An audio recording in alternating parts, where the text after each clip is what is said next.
ethics training. All right, Miss Amy, I'm waiting on, right? Okay, I will go ahead and call this regular City Commission meeting on April 23rd to order. I have one addition to the agenda that I would make right after the pledge. It will be a resolution in support of law enforcement. With that addition, can I have a motion to approve the agenda? So moved. Second. I have a motion from Commissioner Martin, a second from Commissioner Coleman. Any conversation or comments on the agenda? It's in the audience. Everybody's had a chance to look at it. Seeing none, all those in favor signify by saying aye. Okay, and tonight we will have Miss Amy DeLucio, a resident, provide our invocation to us. Welcome down, Miss Amy, and we appreciate you being here tonight. Thank you. Bow your heads, please. Dear Heavenly Father, we thank you for joining with us tonight as we come before you with our commission. We come before you with a tragedy this week that has affected our community and those surrounding us. And we thank you for being with the families of the men, and we thank you for being with our community. Right now we ask you to lead our leaders, that they will move in the way that you would direct as they continue to lead our town. In your name we pray. Amen.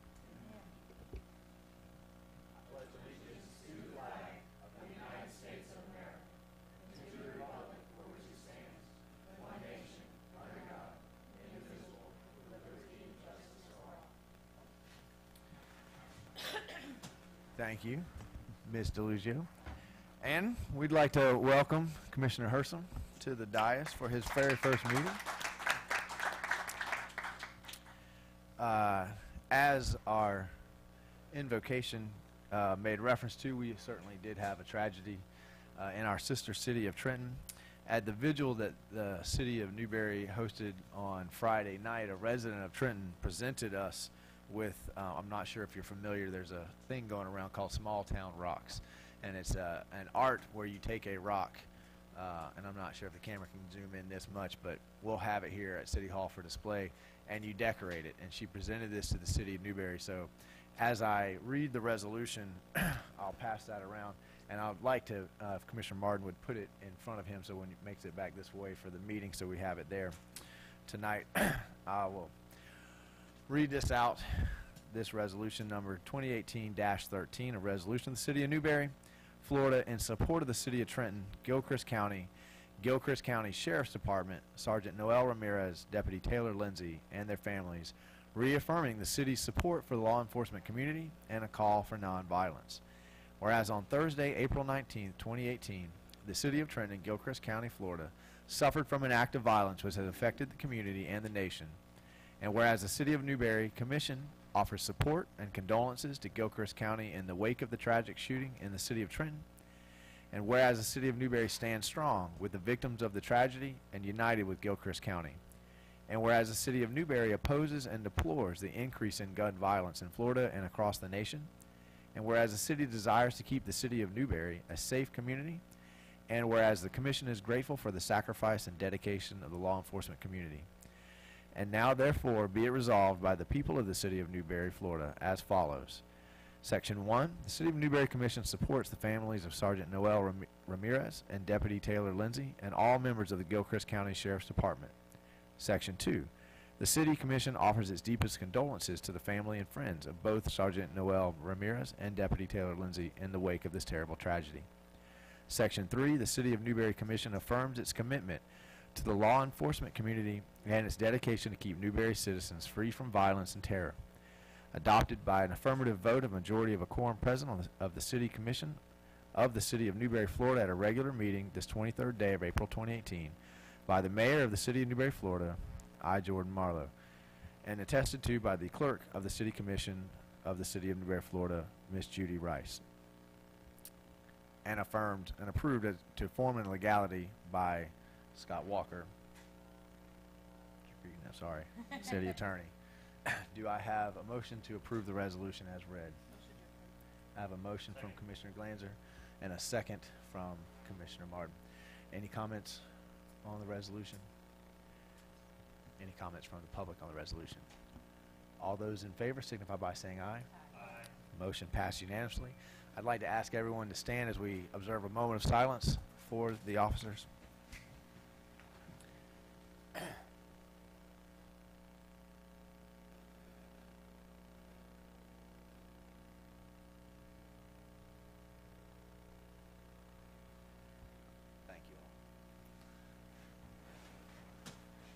I would note that there is a pancake breakfast at the Lions Club this Saturday morning, April 28th.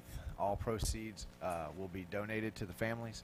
On May 15th, there is a benefit dinner that is being hosted by the 4-H Club of Newberry. It will happen at Clark Plantation. You can purchase tickets on Thursday by Thursday afternoon. The tickets will be there at Circle H. $50 a ticket. There's 250 tickets available, and again, everything has been donated, so all the proceeds will be going to the families.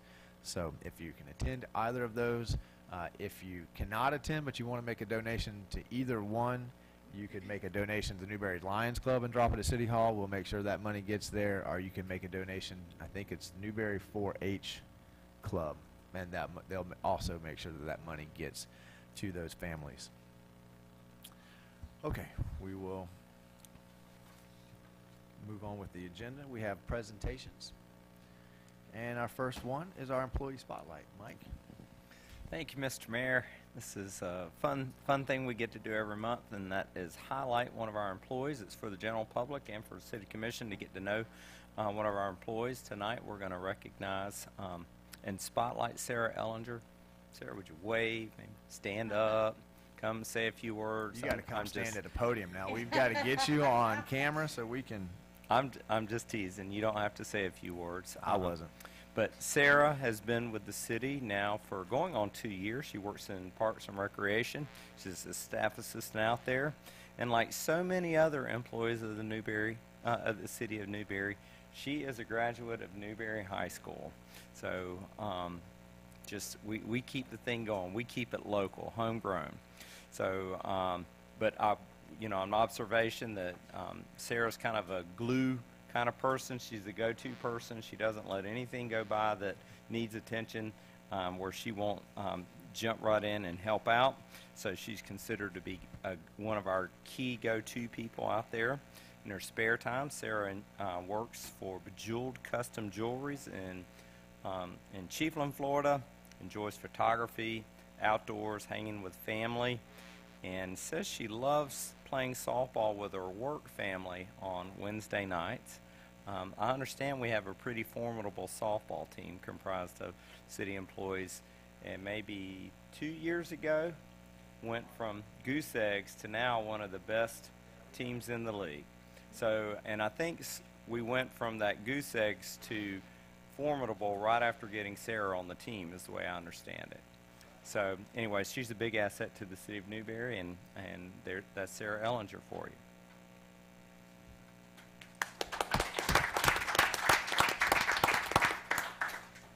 Good job, Sarah. It's always good to see our students out there in the audience being spotlighted.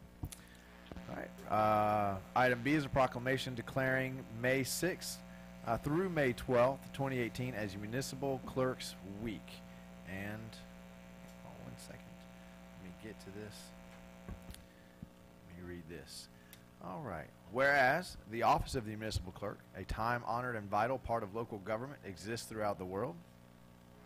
Whereas the office of the municipal clerk is the oldest among public servants. And whereas the office of the municipal clerk provides the professional link between the citizens, the local governing bodies and agencies of governments at all levels. Whereas municipal clerks have pledged to be ever mindful of their neutrality and impartiality, rendering equal service to all. Whereas the municipal clerk serves as the information center on functions of local government and community. Whereas municipal clerks continually strive to improve the administration of the affairs of the office of the municipal clerk through participation in education programs, seminars, workshops, and the annual meetings of their state, provincial, county, and international professional organizations. Whereas it is most appropriate that we recognize the accomplishments of the office of the municipal clerk. Now, therefore, I, Jordan Marlowe, Mayor of the City of Newberry, do hereby recognize the week of May 6th through May 12th, 2018, as Municipal Clerks Week and further extend appreciation to our Municipal Clerk, Judy S. Rice, and to all municipal clerks for the vital services they perform and their exemplary dedication to the communities they represent. Dated this 23rd day of April 2018 by the Mayor of the City of Florida, Jordan Marlowe. And we do appreciate you and all that you do for everybody. I know that all three of the recent candidates, now commissioners, again for some of them, know exactly what it is that you do and how much you help us, and we do appreciate you. So thank you so much. Does the commission like to say anything? Commissioner Coleman? I guess as the newest one, I certainly appreciate the guidance that Ms. Judy gave me during the lead up to the election. Commissioner Coleman? Do I got to say anything? Thank you for everything, and especially keeping me on the straight and narrow, big time. We all appreciate that, Ms. Shea. You do a wonderful job of it, so we... All right. Thank you. I want to say one more thing, too. In the face of panic, you are so calm. Thank you so much for us as candidates and commissioners. Okay. Moving on to citizen announcements. These are the 2-minute non-controversial announcements that are, you got a garage sale. We've announced the Lions Club breakfast and the benefit dinner. Does any commission have any other announcements? I know we have an awful lot going on in the community right now. Commissioner Martin? If you don't like pancakes, I know that the Country Kitchen is giving 10% of their sales from Saturday to the deputies also. So you can either go down to the Lions Club or you can go to the Country Kitchen. Either way, it'll be able to contribute. Yeah, I would have to say the Country Kitchen is also donating all of the paperware, plates, napkins, knives to the Lions Club for that. The cold storage is donating the sausage for that. We had some officers step forward from ASO and donate a lot of the materials for that. This town has come together in an incredible way to show our love and support. So we thank everybody that's working behind the scenes or in front of the scenes for all that they're doing. Any other citizens announcements?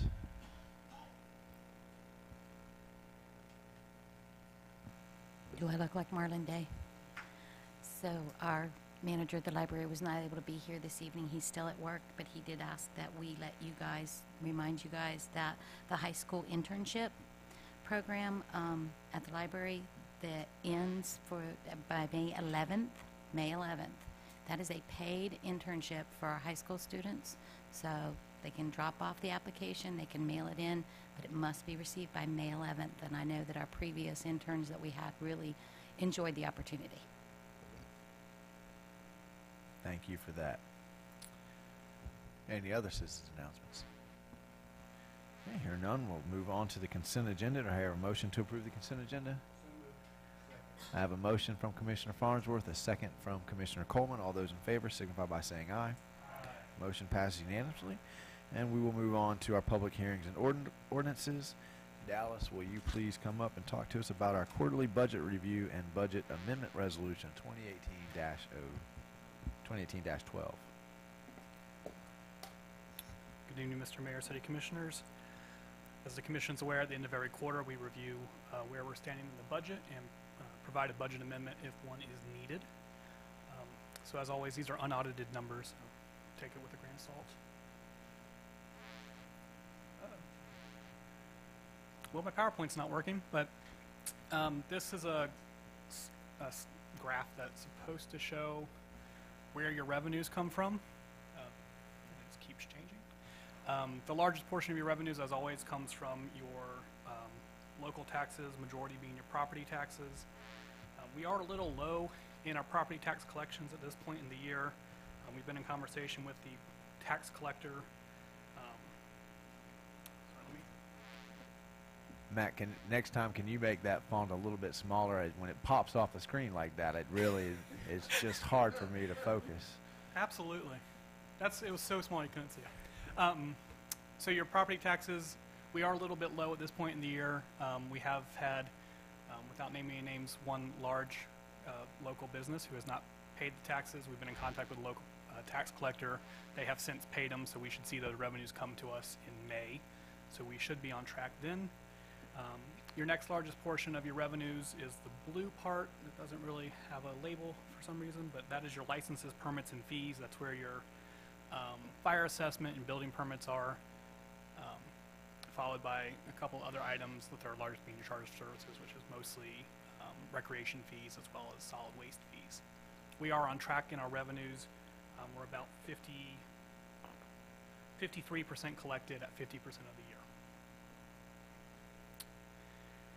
This is your expenses, and again, something's going on, but the largest portion of your expenses are going to your public safety. 41% of the budget has been spent on public safety. That includes your law enforcement contract, your building department, your code enforcement, and of course your fire department. The next largest is going to be general government, which is almost everybody else, yourselves, the mayor, the manager, finance, HR, planning. And then your third largest portion is your culture and recreation, which obviously is your recreation department. This gives you the same information, but in numerical instead of a graph format. So as you can see, we're at 53% collected at 50% of the year. And then here are your expenses. We are 42.7% spent halfway through the year, so we're doing well, under budget in most operational areas. There are a lot of large POs out there that will be spent before the end of the year. Most notably, the resurfacing project in streets and roads is a large one that will be coming through. Your capital improvement fund, as you can see, you're currently overexpensed in capital improvement. However, a month or so ago, the commission approved an additional transfer into the capital improvement, which your budget amendment will take care of this afternoon. Your debt service fund is right on track. Your budget amendment will also be increasing your debt service fund for the payoff of the fire station loan, which the commission approved at its last commission meeting. The Champions Park Fund is underperforming. As you can see, we're under collected in rent and royalty. We have spent a couple dollars in the capital improvement fund there. Diamond Sports Park is performing as anticipated. We currently have a slight profit of about $5,000. At this point last year, I believe that was about $2,000, so we're doing a little bit better this year than we were last year. Wild Spaces Fund, we continue to collect the Wild Spaces surtax. We're actually above where we anticipated, so we're collecting more surtax than we thought we would, so that's good. And we spent a little bit of money in Wild Spaces this year. Your electric fund is performing as anticipated. We're actually under budget in both revenues and expenses, which is good. That primarily has to do with lower costs of power this year. As you can see, our purchase power, 50% through the year, is only at 41%. So that is good. It means our customers' bills have been a little bit lower as well. Your water and wastewater funds are also performing as anticipated. There's something wrong with my percentages, but they're both performing as anticipated. We've spent quite a bit of money in capital outlay and infrastructure repairs. You can see in the water fund, you spent almost $600,000 so far in investments into your infrastructure, and in your wastewater, you spend about $72,000 through the end of the year. However, there are large projects under construction right now in both of those funds. In your long-term debt, we have made payments on all of our debt. We have 2 more payments for your 2 SRF loans for your water and wastewater systems. And then we have a payment due in the fire station loan at the beginning of May, in which we will pay that fire station debt off. The budget amendment that we are proposing for you tonight is a rather large one. There's a lot of things in it. However, they are mostly items that have been discussed with the commission at previous commission meetings.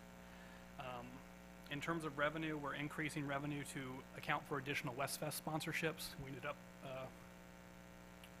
getting a lot of sponsorships we didn't anticipate, so we're accounting for that. Additional $8,300, in fact, in Westfest sponsorships. We're also increasing the budget for an $11,000 grant from the DEO. In the expenses side, in the general fund, we're adding that $8,300 in Westfest revenue to the Westfest account. We're adding the DEO expenses. And then we have a $400,000 increase in your transfer, and that is for the fire station construction, which the commission previously approved, and the fire station payoff, which the commission also previously approved. In your enterprise funds, the only adjustment we have is in your wastewater capital outlay, which is a $0 adjustment. However, we're moving projects into capital improvement to fix the wastewater treatment plant, which the commission previously approved as well. And then the capital improvement fund is allowing for those transfers, and the debt service fund is allowing for the transfers and the payoff as well. Does the commission have any questions? Commission. Commissioner Glanz. You mentioned a couple times that we're at 50% of the year, so we're doing good, but this isn't really 50% of the year? What did you mean? March is 50% through our fiscal year. Our fiscal Oh. year starts in October. Thank you. Right. Commissioner Farnsworth.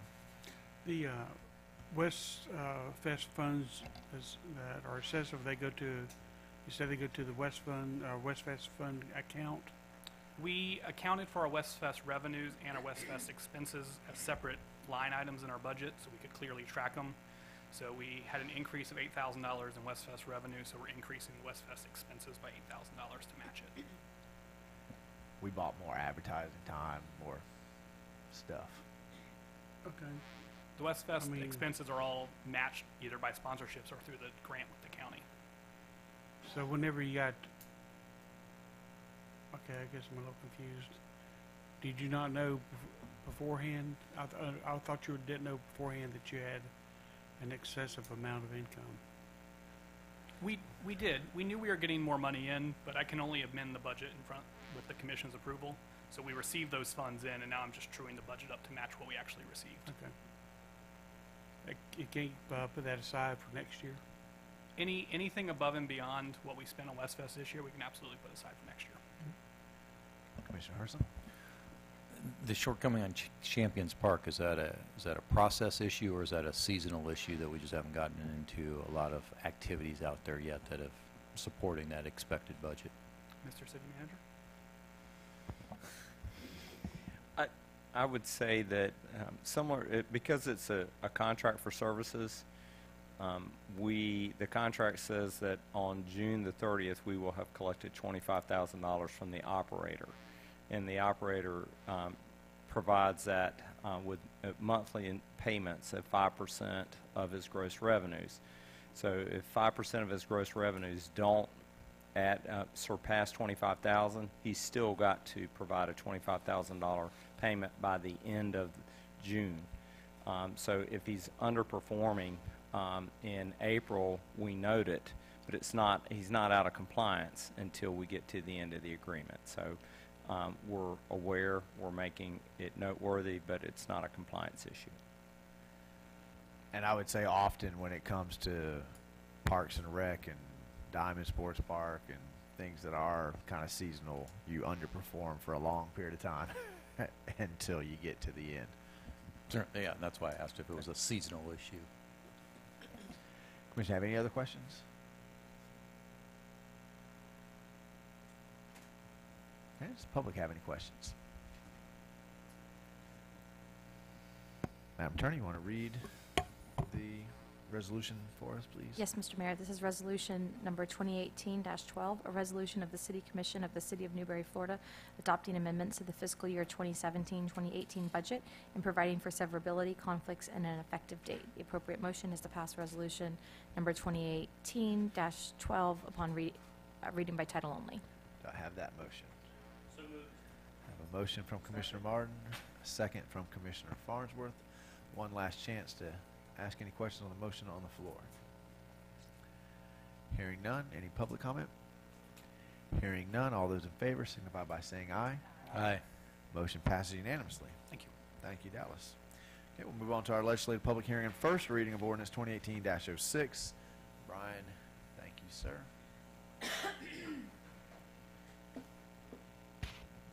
Thank you, Mr. Mayor. Ordinance 2018-06 is a voluntary annexation request from the Huss family. Just to run through the process real quickly, again, this is going to constitute a small-scale comprehensive plan amendment ultimately, as opposed to the previous annexations we've done recently, which have been very large, several hundred acres each. This is under 10 acres, and so we can run it a little bit differently. It doesn't have to go to the state for review. And so, step one, We provide notice to the county 10 days prior to the public notice, which we've done. We've not received any comments back from the county. Property then, this is the step we're starting right now, annex into the city. This is the first of 2 hearings for the ordinance for annexation. Then the future land use map and the rezoning of the property from county designations to city designations.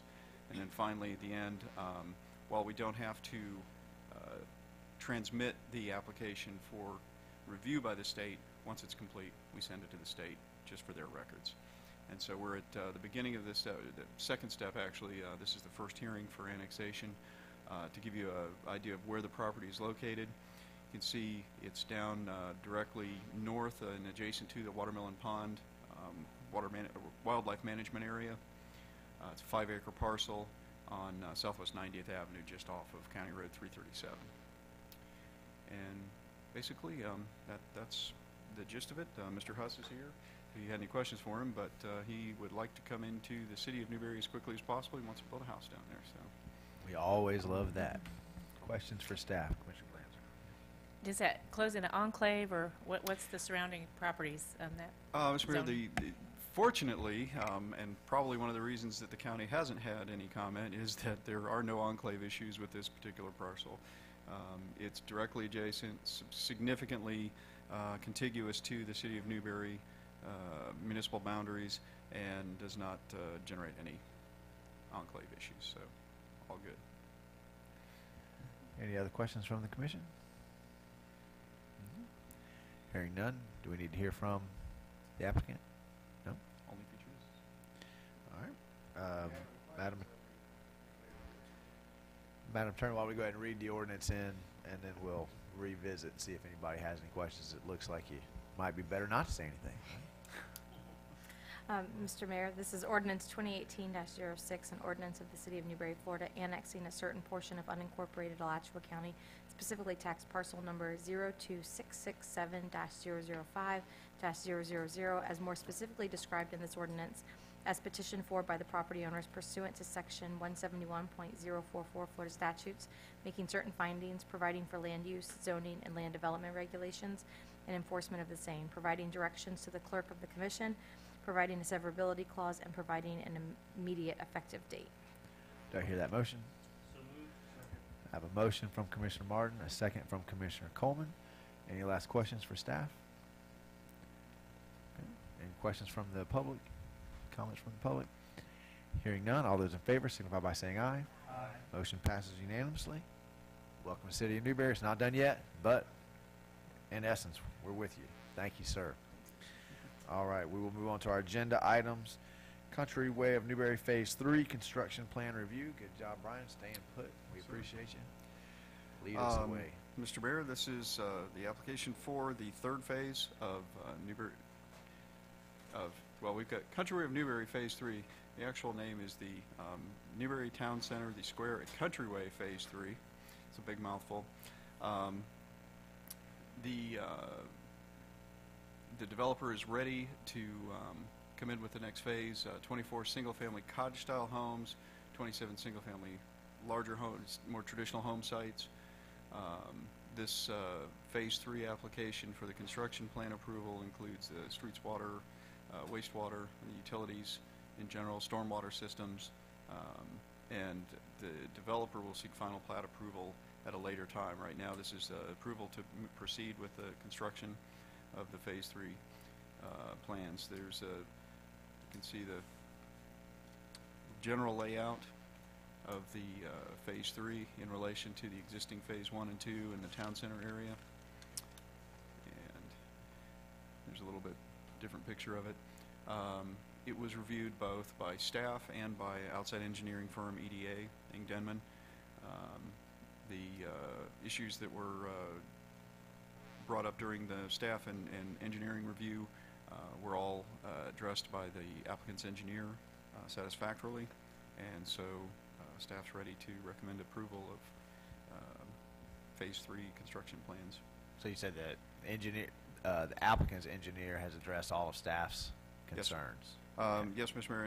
In the packet, as you scroll down through it, there's a section with the responses to all of the issues that were raised during the plan review, and they were all adequately addressed by, or staff feels they were all adequately addressed by the applicant's engineer. Okay. You ready for questions? Okay, Commissioner Glanzer. Well, I'm pleased to see the growth in Phase 3 is ready to go. I just wanted to make sure we're in compliance with Phase 2 before we go into Phase 3.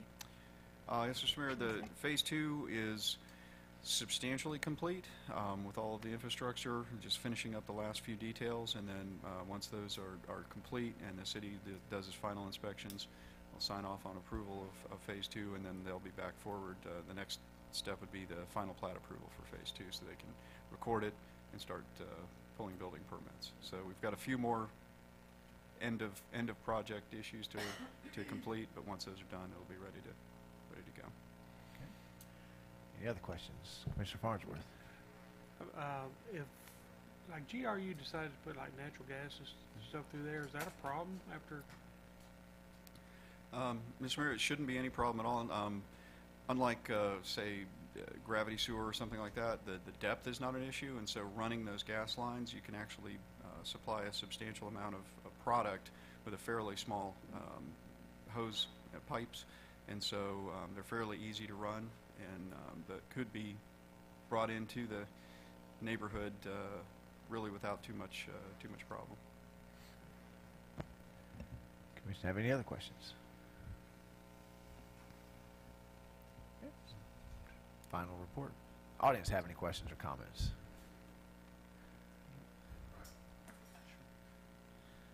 Quick question. Did we ever, as a city, fix the size of our city streets so that they're wide enough to handle cars on both sides? And we had a problem with that in some neighborhoods. Did we ever fix that as a city? I think that's a larger LDR problem. Mr. Mayor, do you want to address that? That specific project is being undertaken by a consulting engineer. I've assumed that they've got the PO. It's something they're working on. They're going to come back. We had a workshop with the commission, or an agenda discussion with the commission, and got some direction. They're going to bring that back by way of a proposed ordinance. These are our suggestions for changing your ordinances. If we get a clean bill of health, then we'll draft up changes to the ordinances and bring that back. So to date, we haven't resolved it, but we think we have resolution in place to address that. Is this phase, our city streets in this phase that wide, or are they? The streets in the, what they call the garden homes or the patio homes, are narrow. I think they're 20-foot wide. Okay. We've not had street parking as an issue. I don't know, maybe there are HOA docs that prohibit that. The developer's here. He could speak to why we're not seeing it in that subdivision, but I've not gotten any reports of street parking being a problem anywhere in Countryway Town Center. I believe it's, and the developer is here, but I believe it's similar HOA docs as in Countryway, where that is pretty strictly prohibited. Is that accurate, or is that in my mind? Well, Mr. Mayor, one of the reasons you don't have any parking problems in the cottages section is because there just isn't any front yard to park in, and so that actually helps. And the street's narrow enough that it's obvious you can't park there, and so each of those homes is designed to have a minimum of two automotive parking spaces. And as far as the city manager has stated, we haven't had any code complaints or any general complaints about parking in those areas. And then in the remainder of the more traditional single-family area, the roads are wider, and so again, too, even when somebody does park on the street, there's plenty of clearance to get past it in those areas. Any other questions? Any other questions from the public? All right. I'm ready to entertain a motion. I have a motion for approval from Commissioner Coleman, a second from Commissioner Farnsworth. Any last questions? Any last questions from the public? Hearing none, all those in favor signify by saying aye. Aye. Motion passes unanimously. Don't go anywhere, Bryant. We will have a CHW presentation on the Agritech Concept Master Plan. We've all been looking forward to this. Yes, Mr. Mayor, I'm basically here now just to introduce Ryan Thompson with CHW Engineering Planning Firm, and he will guide us through the Agritech Research Park Concept Plan.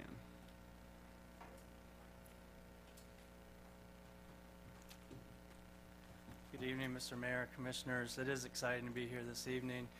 as we've been building momentum over the last several years, working with city staff and this board as well, to develop and bring the city closer to realizing an agritech business park within the city.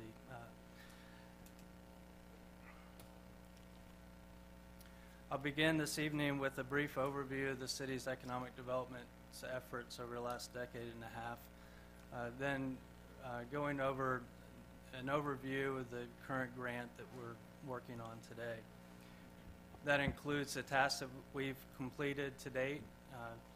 This hearing is a requirement of the grant to present to you our preliminary findings and a draft master plan that I'll share with you. And then finally, I'll discuss the remaining items for the grant. All of you have been involved in economic development efforts within the city over the last decade. That began with in 2004 with the establishment of the Economic Development Committee, which many of you have served. Then the city has pursued several DEO grants over the years, working with Florida A&M School of Architecture in the visioning process, a DEO grant recently for marketing and mapping the city's unique characteristics.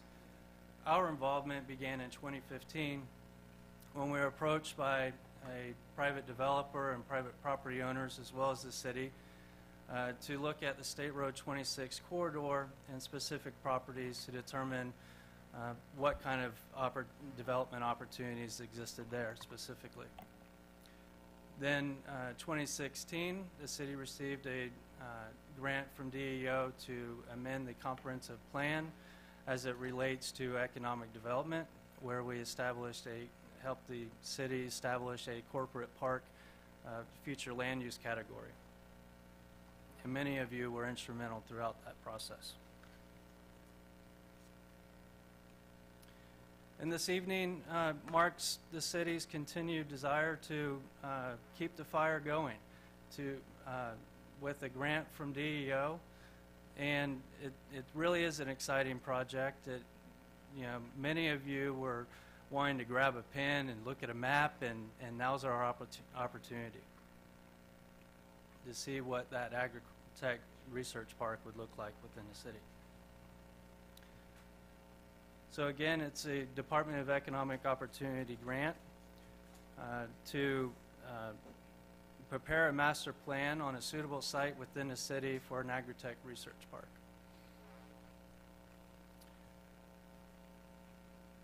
So as you can see, our time frame is pretty short on this.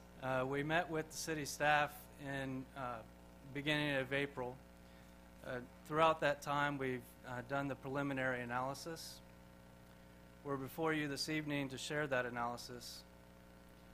We'll take feedback from you this evening and continue to refine that master plan. Then actually there's a date correction, on May 29th, we'll be back before you to share the final master plan. And then city staff will submit the documents to DEO on May 30th.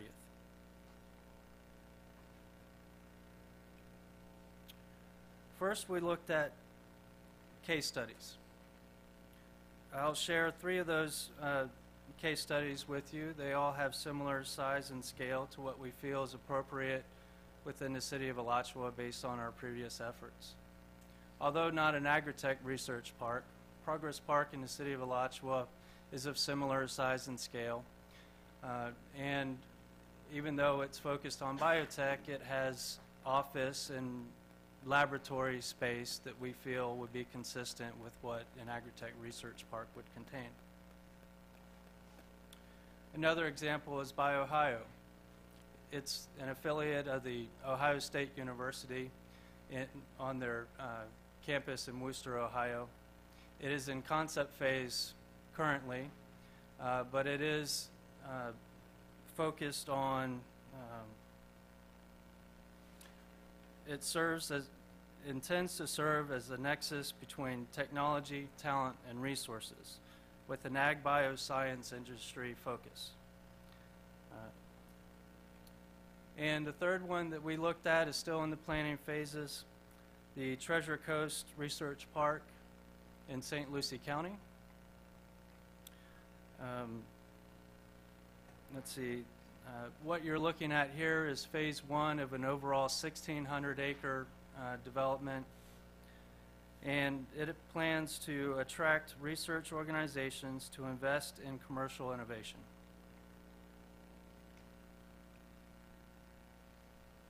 And this is a view of the overall 1,600 acres with numerous public and private partners. And there's phase one highlighted. So what are our findings from the different case studies? Well, at a minimum, we just determined that potential sites, that's the focus of this, is determining what an agritech research park should include and then finding suitable sites within the city of Newberry. So it should be located within the city limits on a major arterial roadway, a minimum of 150 acres, and we think under common ownership would be a good criteria as well.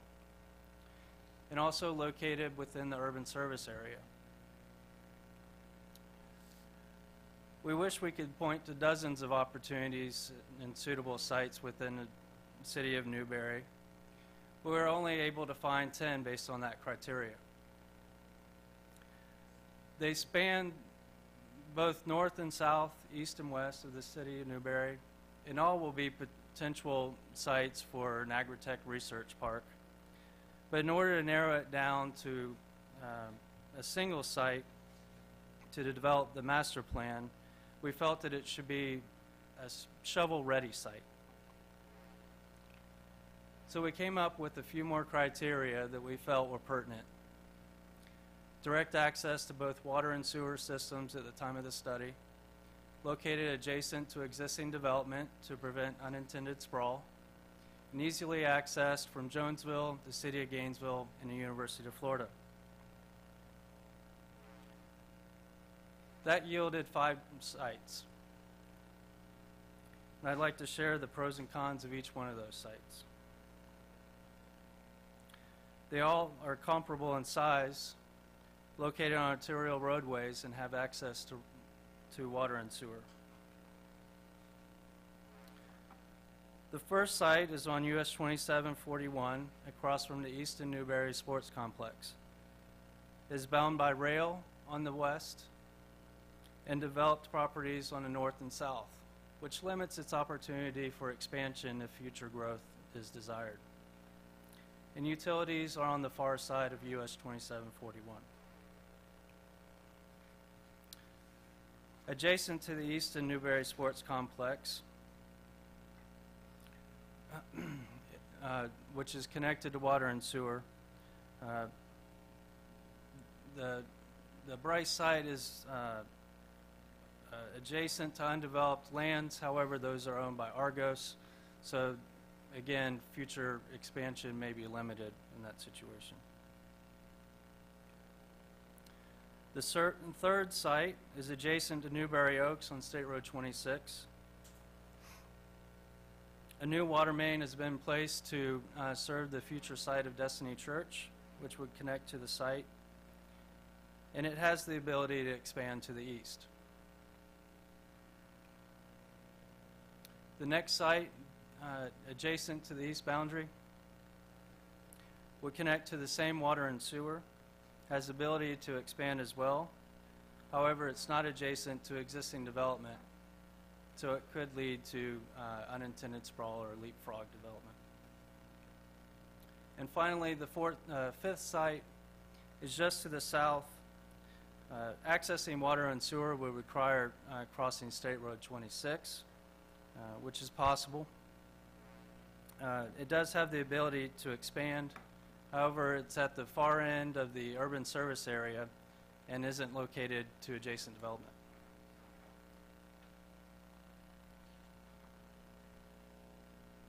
So to move forward with a master plan on a specific site, we recommend the Davis site, the Comoco Ranch, due to its adjacent to existing development, keeping it close to the downtown area. access to municipal water and sewer, and also the ability to expand to over a 600-acre research park. Brian, can I interject here just a question? And Yes, sir. forgive me if you answered this and I just missed it, but is there a reason inside the grant that the site has to already be located? It seems like it would be better to allow the entities that want to come in the ability to look at all of these potential sites to keep it as fluid and open as possible. Doesn't it hurt our chances of success in the overall project to push a location? Mr. Mayor, that's an excellent question. This is a spatial exercise that's funded through DEO. So we're not saying this is the site where an agritech research park should be located. We're merely trying to establish criteria, which we'd welcome any input from the commission with that respect. We're just trying to identify a single site to be able to present to you a draft master plan and look for your guidance in moving forward with that master plan. So if the commission approves a site, you're going to actually draw up a model that would fit in that site. Absolutely. Wouldn't that at that point kind of lock them into that site? We don't feel that way, Mr. Mayor. We feel that it would serve as a marketing tool, a communication tool, to say, this is what we have in mind that you would be able to speak to. We're looking for your input as far as not only the site location for this exercise, but also what makes an agritech research park. So it's not going to be time wasted. We'll be able to take that and say, well, we've got these concepts, but now we got to tweak it to put it. It could be applied to numerous sites within So the it's city. going to be Yes, a sir. useful step, even if someone comes in and says, yeah, but I got to be over here for whatever reason. And so this site now looks more appealing to me. Yes, sir. Yes, sir. Okay. Mr. Mayor, it's a challenge to pick a single site. Yeah, absolutely. We're just going on the existing And I'm very excited to infrastructure get the visual. I think that's very important. I just want to make sure that we're not binding ourselves to one thing here tonight before we know what we're binding ourselves to. Understood. And Commissioner Glenn? Yes, please. I just had a question too. So there's 10 sites. A private investor could come and say, I want number 3, and this could just move over to that site? Potentially, I mean, We don't- feel that any one of the 10 sites could potentially serve as an agritech research park, extending utilities. It's just would be an expense, but that would certainly be something achievable. Mr. Manager? And I just gonna, as Ryan said, the image, the rendering, the concept, the old saying about, a picture's worth 1,000 words. But in addition to that, even if it is tweaked and moved to a different site, the belief is that the right-of-ways would look the same and the utilities within those right-of-ways would essentially look the same. And so we're going to get the ability to start doing some cost estimates that say that the infrastructure cost might be $500,000 a mile, because we know we want a 60-foot right-of-way with open swales and water, sewer, gas in it. So there, as you say, we should be concerned about not locking in on one site, but there is value from the exercise so that we can move the vision a little bit further down the road and get a little more clarity as to what our project's going to look like. Commissioner Farnsworth?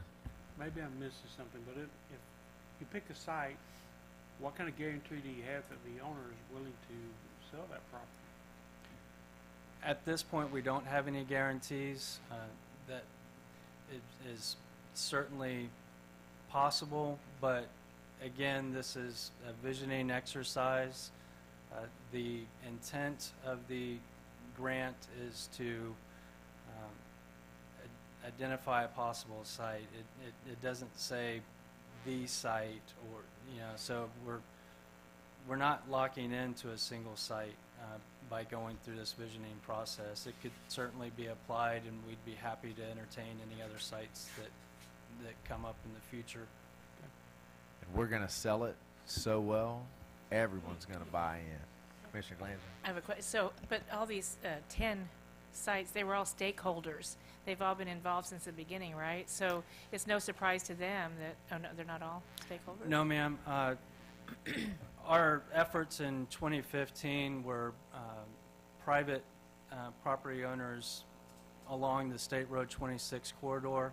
In fact, my next slide identifies those stakeholders.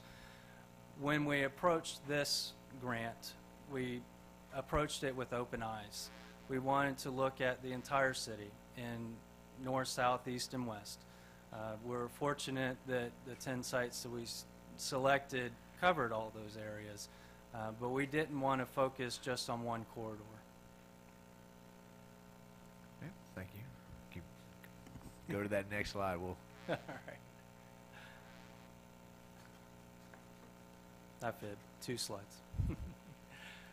So this slide shows the Davis site within the context of the city of Newberry and Jonesville. This is the State Road 26 corridor study that I referenced. During this study, we identified 3 nodes for development, each varying in intensity and types of uses.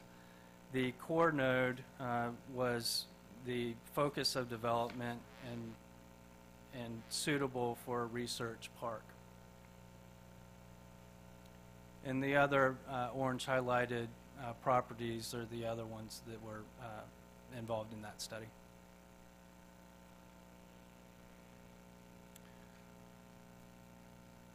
Okay, so what does an agritech research park look like in the city of Newberry?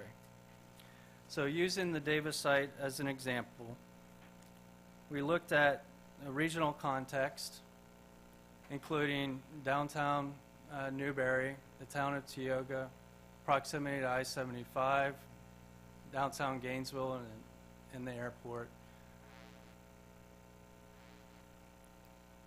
We also looked at physical features on the site and regulatory requirements specifically related to the corporate park future land use category.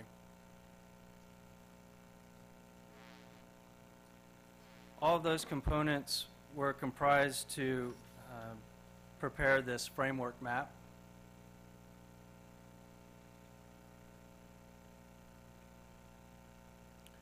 Which was then turned into the draft master plan that you see before you.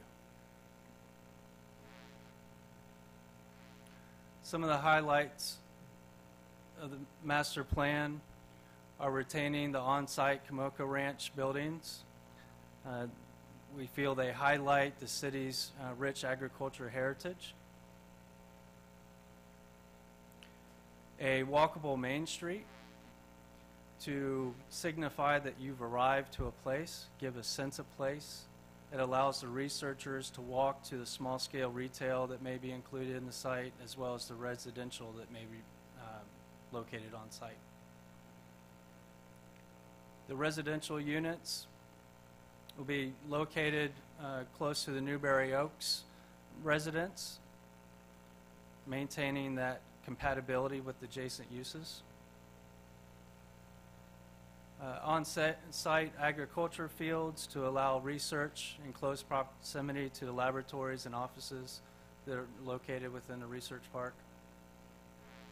And we've even considered phasing, knowing that this would be a private-public partnership and market demands would dictate how it grows over time. Just to give you a sense of the development with what you're looking at, approximately 770,000 square feet of building footprints and 83,000 square feet of residential footprints.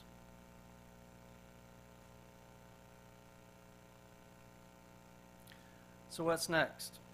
So first, again, we're here before you to seek your input, both on the site selection and on the case study research. What would be included in an agritech research park from your perspective?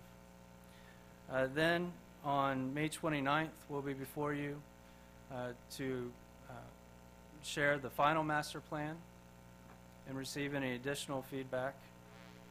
I hope it's brief, because the next day, city staff will be submitting the materials to the DEO. So Commissioner, with that, I conclude, and happy to answer any questions. Commissioner, have any questions? Commissioner Hersom? Commissioner Martin?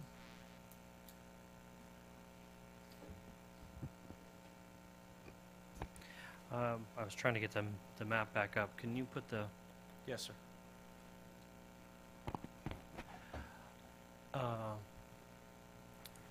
I'd be interested in the fellow commissioners' opinions on the location of the agricultural fields,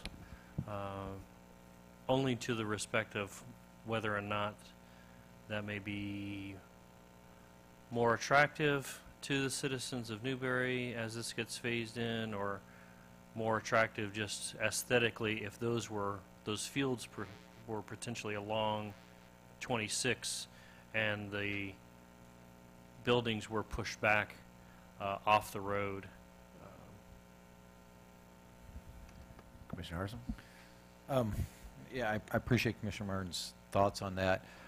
Depending on where, in my experience, depending on where they go and how those fields are developed and use and things like that. So from a research standpoint, sometimes those may look very piecemeal in some regards, depending on the exact research that's going on. And so, I like the idea of it being frontage if it's a nice continuous kind of monoculture type thing, but in other instances where they may be very piecemealed in planting or plant type, or have structures that are put in those fields, say if they're looking at monitoring insect attack on a plant or something like that. So then all of a sudden you start maybe something that isn't quite as visually appealing but still necessary from a research standpoint. So I think it's hard to project where or what we might be going with that. So that I can't give you in my experience can't give you a great answer which one would be better or worse, but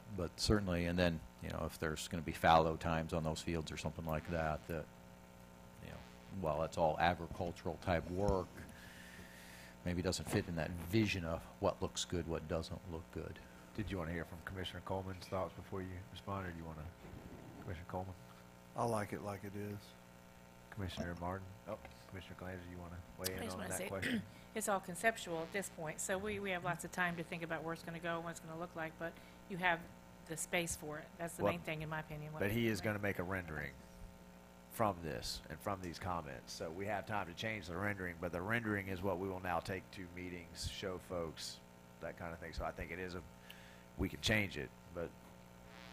Correct, Mr. Mayor. As we mature this is a hand drawing by one of our talented designers. I couldn't draw this, but it will be taken into CAD and drafted and tightened up, as well as perspectives. So we may have some streetscapes, we may have some bird's eyes to really give a feel and texture to the development. But we would like to tighten that up with your input up front. Commissioner Martin? Oh, what are you doing? Commissioner Martin? what Matt was saying is actually an excellent point, which led me to question whether would something like this potentially require greenhouses or anything like that, and how would those be potentially calculated in here, if at all? Does that fall into a building square footage?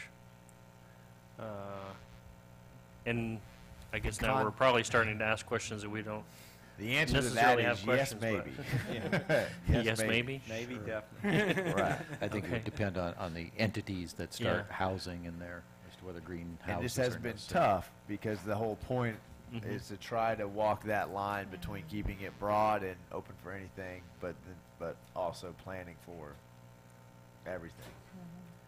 What, can you give us an idea of the scale of distance? I'm wondering, I guess I'm thinking about marketability and down the road, what is somebody that's potentially going to be a tenant here looking for, and whether they need to be closer to the green space, and should that be more centralized, or, you know, there's a bunch of questions that would surround that, but had you guys thought about any of that, and what'd you come up with? Mr. Mayor, as we continue to mature this, it'll also be by seeking input from potential users. So we'll identify those through the process and try to discern what their needs will be. I think that'll answer a lot of your questions. And then, while I have the mic, I wanted to answer your other question, or at least provide some comments on the location of the agriculture fields.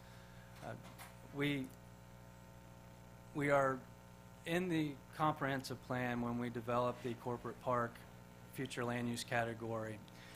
We stated that buffers along the RTO roadways would be included, determined in the land development regulations. We'll be there soon. But in this concept, we've included a 100-foot buffer that will be landscaped. And the City of Newberry's current land development regulations have a 75-foot building setback, so the buildings could be no closer than 75 feet to the roadway, allowing significant separation. There is a balance, we feel, between having a presence on the roadway. We feel that we selected located on arterial roadways for that purpose, that it's something that would celebrate the agriculture heritage within the city of Newberry, to heighten it, to bring something special to this community that very few have. So we didn't want to hide it. I do share your feeling that having agriculture working fields may be, you know, exciting component of an agritech research park. I appreciate Commissioner Harson's comments on that and his expertise in that field. We are open to that. We did select the rear of the site for, in part because of the mining activities to the north, which would locate the laboratories further to the south. We weren't sure if those activities would have any effects on the calibration. I think that's probably into the weeds, to be honest, at this point, but that was a consideration. But we have paid close attention to how this would look from the roadway, and feel that a 100-foot landscape buffer with building setbacks would be a nice balance between you know, being able to see the agriculture research park, but not so much in your face. Commissioner Glanzer. My main concern was that we have acreage set aside for it, so I'm satisfied with where it is, and I'm okay with that. My question is, what if the first investor comes in and wants to buy the building, like up in the right-hand corner? Who's going to build the roads and, you know, access to that prior to it being developed, you know, up in the frontage? Or are you going to have to start from the front and work back? Is that jumping the gun? Or City Manager. That may push more over to a staff response than to our consultant's response.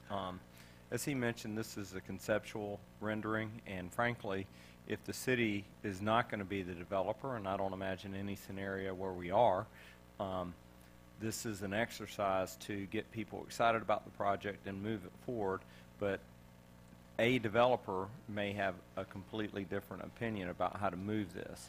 So I anticipate that when someone comes along, a next step, a step that we are working on just in the next few weeks, will be to begin to develop memorandums of understanding with at least one property owner to say that if we're going to continue moving down the road, then we're going to need some sort of a commitment on how far to go. But this seemed to be logical, and there was some funding available to do it. It's not an excessive amount of funding, but one of the things when we show this to folks, one of the missing elements is, well, what's it really going to look like to help people envision. There are many that think it's going to be a college campus, that students are going to come to take classes in Newberry, and no, that's not what it is. It's closer to a research park where there's some manufacturing businesses and facilities potentially, and some research going on. And so I think this gets us closer to being able to give people something to visualize as to what this park could look like at Newberry. Commissioner, let me have Commissioner Farnsworth, and then we'll come back to Commissioner Martin. With this concept, is it going to be primarily non-taxable buildings and properties, or is, are we going to lose a huge potential tax revenue if this is approved? No, sir. It's, I think that it is demonstrated. The model that we're going after shows there are very little tax-exempt facilities on site, and the majority of properties are taxable. We were putting together a table to show what Progress Corporate Park in Alachua contributes, but there are 270 acres roughly developed today. Yes, sir. Probably 20 state-owned, the balance owned by private enterprise. I know of 2 of those facilities that are $1 million a year utility companies, 6-figure a year, and property taxes.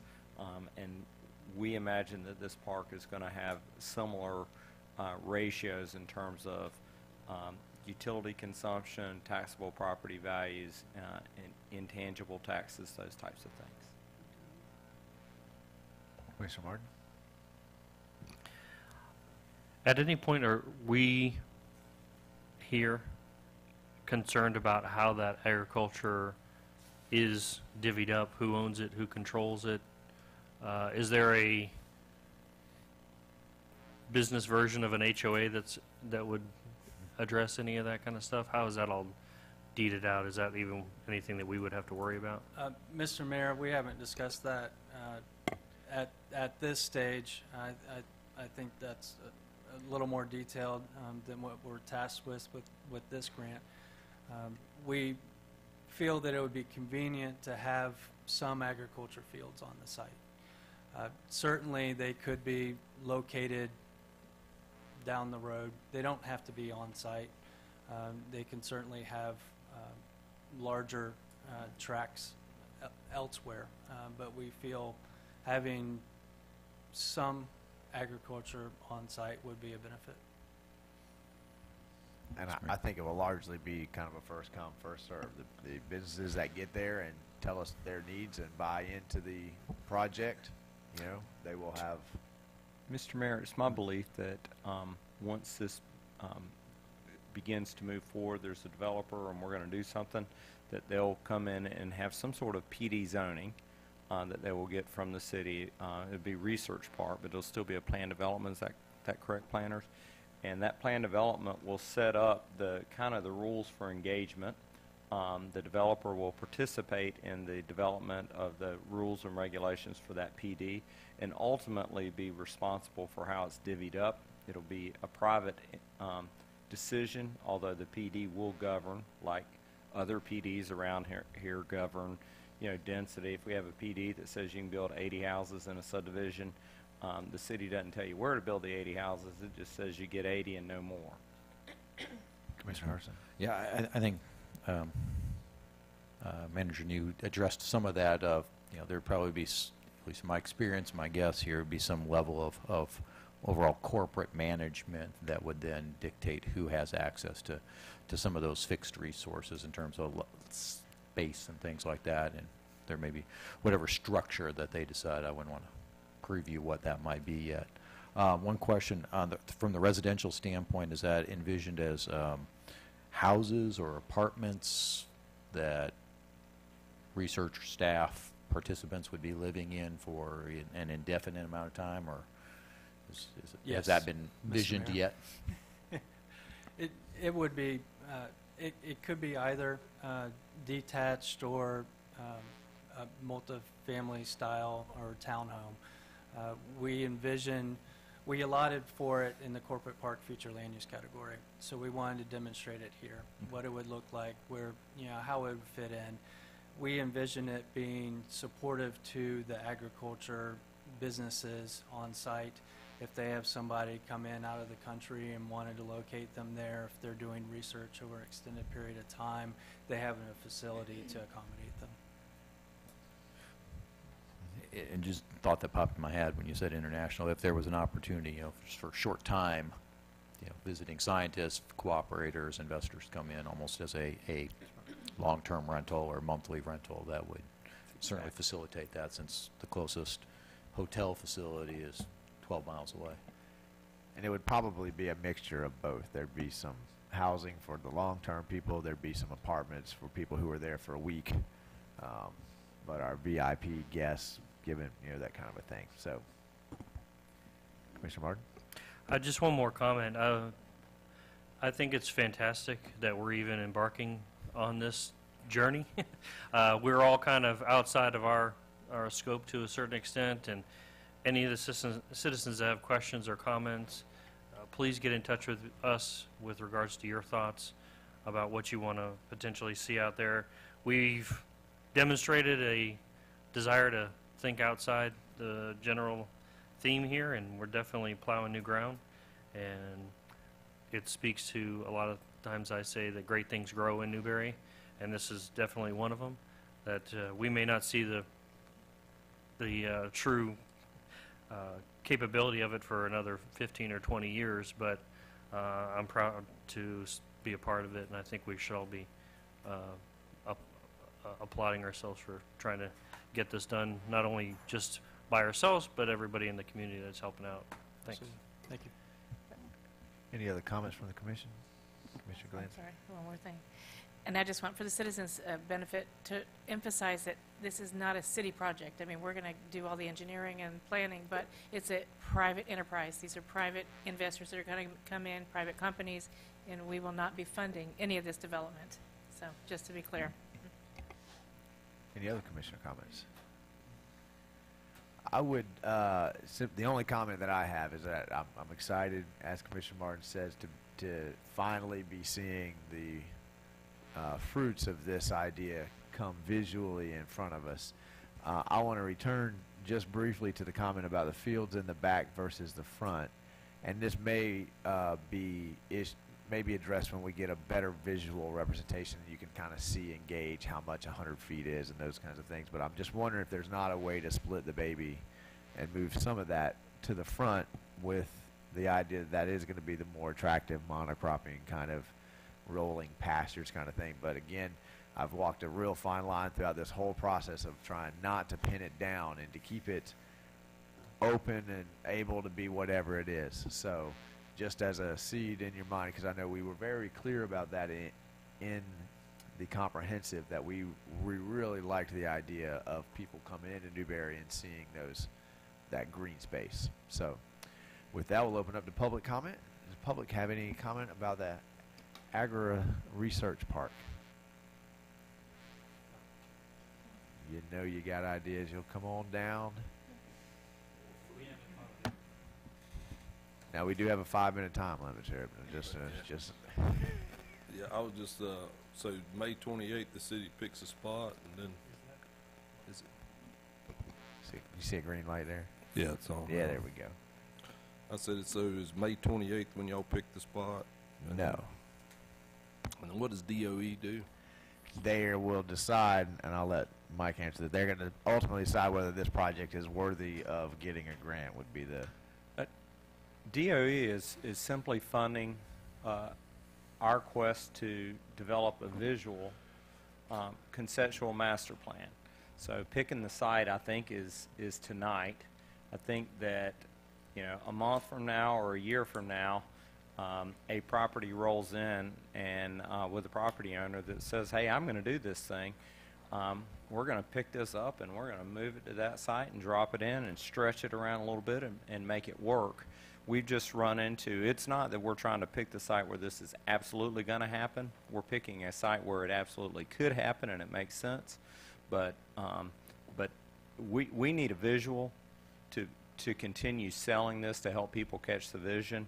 This is a visual, but I seriously doubt that the final product will look like that. And I think that with 10 candidate properties that they came up with, that I'd say there's a 90% chance that it could wind up on a different parcel. And so DOE on the grant, they would furnish sewer and water to that side, or not really? I don't know. Not right tonight. I don't see that now. I don't believe, though, that we can go to any funding agency and solicit funding without a pretty strong plan of what it's going to look like. But if we are able to go and say we determine that there's a mile of roads in our development and it's $1 million a mile to put the public infrastructure in, roads, storms, and everything, I think if we go find $1 million, now I have 10 property owners that say, wait a minute, I'm in, because that's what makes development difficult, is the cost to get the infrastructure in there. So I think we need this as a necessary component to get to the next step of knowing, well, how much of a grant do I need to get that public infrastructure in there? So, and that was my question on the whole deal, you know, just picking one site, then you make one piece of land worth a lot of money compared to another piece of land, just kind of like the rolling sites. Instead of 183 acres, it's probably more like 500 acres, and then, of course, Bryce right across of it. That to me, that spot's just as good as the other place. So just, you know what I mean, just make sure that whatever they do, but if you go ahead and get all the plans done for one piece of property and you end up getting everything for it, it's kind of a tough advantage. You know what I mean? But which I think is a good idea to be thinking about it. But, like you said, so it could transfer to, like you said, those closer in places like the Bryce or the Roland or something like that. absolutely. Well, I think those questions and comments mirror our very first question and comments about will locking us down on this site and developing it, will developing the concept on this site lock us down to that site. And I think we very clearly heard from all parties that it will not. So we'll keep our minds open, and I think the city manager is absolutely right. If we're successful at the grant, then we may get a whole lot of folks coming forward and saying, well, let me tell you why my site's better, and this commission will be open to hearing all those comments. So those grants won't be site-specific then on none of that? This grant is just for developing the concept. That's correct. Just for developing the concept. We're going to get, that nice pretty picture you got when you walk into the town. That's what we want. We want to see. We want somebody to draw that out for us. Yeah, it'd be good to have. Any other public comments? Okay, hearing none, do we need a motion to move forward with the Brian, grant process? Mr. Thomas, do we need a motion, or was it just we needed to conduct a public meeting? Yes, Mr. Mayor, the purpose was to receive input from the commission, and I think that they've gotten input that they can then go forward, refine the concept a little bit further, come back with a more finalized master plan in preparation for submittal to DEO. So I think they have everything needed. There's no motion required at this point. Mr. You Mayor. got an idea? Mr. Mayor, maybe the only suggestion is maybe going forward is to remove the names now to address some of the citizen comments that we are not locked into a particular property. That may help alleviate some of that if we're not naming names. We're just site 1, site 2. We have a rectangle-shaped site that we're designing right now. Good point. Any other comments before we move on? Last public comment on this agenda item? Okay, we will move on to item C, which is the Diamond Sports Park. Travis?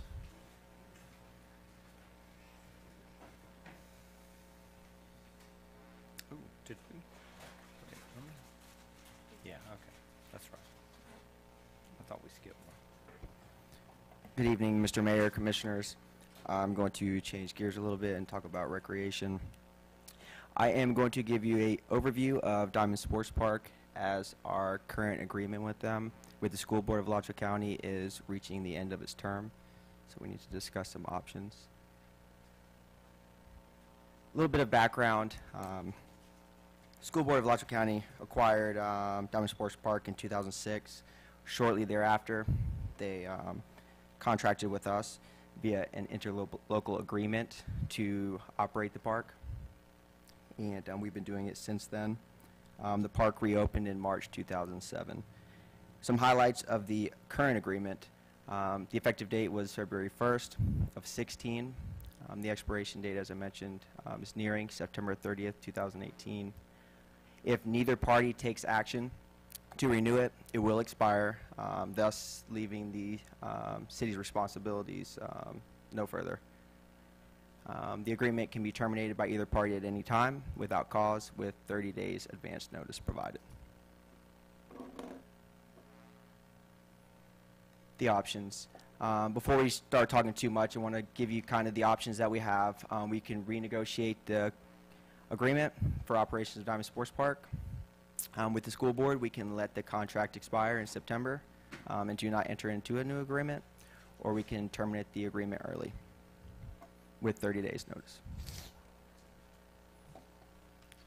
This slide represents the distance, kind of a visual representation of Diamond Sports Park's location.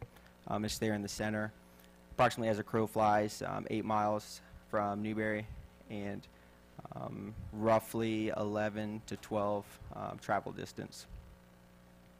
So you can see some of the other schools around a little closer. Facility features. Diamond Sports Park is 66 acres, located on Southwest 122nd, also known as Parker Road. Has 4 lit baseball fields. Has 4 other fields, baseball diamonds that are also 2 of them are regulation size, 2 of them are youth. All of those do not have lights. And then we also have a soccer field with no lights. Some of the programs that the City of Newberry provides, we have the middle school baseball program, JV and varsity. Consists of the schools there listed. I present those because in order to participate in our middle school program, you have to attend the school. So as you see, the only one that we have here in Newberry is Oakview. It's the same way with middle school softball, fast pitch softball, have to attend. We have adult co-ed softball and kickball out there as well. Those are adult sports. Participation. As you can see, most of our participation comes from our adult sports, softball in the 3 seasons, as well as kickball. Middle school baseball only has 1 season, therefore those numbers are reduced to approximately 200 participants in middle school baseball, and then 80 in fast pitch softball.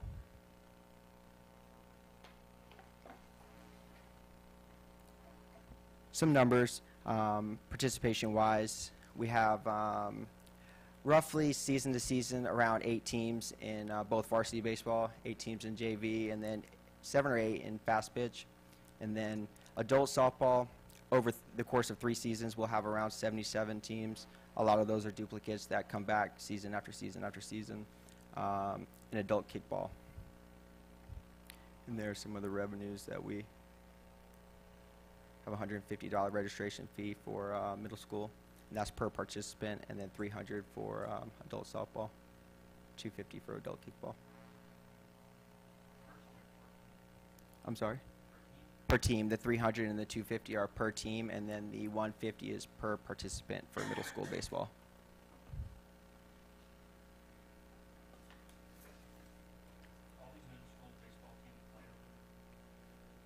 The question for those at home is, all the middle school teams play out there? All the middle school teams that can field a team play out there. So some of these actually have 2, like Oakview has 2 teams, a blue and a gold, and if they have enough to field a team, they play. And do you suggest something for those if they don't have diamonds? Do you have an idea for what happens to those middle school players, or will that program just go away? There are several options. Obviously, one would be to try to bring it to Newberry. Given field space, there's potential for that. School board could take it over. As a precursor to this meeting here, I discussed with Charlie Wise, the AD for the school board, some options. He said that maybe the school board will look at taking over it as well, and then the third option would be to contract with someone else.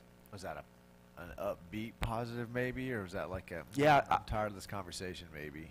No, sir, I felt like he was, it's something that he said they would consider doing. He's like, you know, it's not my decision specifically, but, you know, it's something that I would bring forth and say, I think we could probably handle it. I mean, there's several options out there. I spoke to Gator Ball, Stephen Barton out at Jonesville Park, and that's also something he'd consider. Field space is limited, so I think that's where the issue might come up. Do we have enough field space? Same thing would be with Jonesville, that sort of thing. But I have the feeling that middle school baseball, it wouldn't just disappear. We'd find a solution for it. Okay. Commissioner Martin? I want to, I think that somebody was managing it before all of our tenures up here. Who was handling it before? Sox. Yeah, baseball organization, if I'm correct. That Mike's group, okay. Mike Schuler. Yep. Sure, yeah. And most likely, some parent would also, once again, step up and take the lead if that's the only option available to them.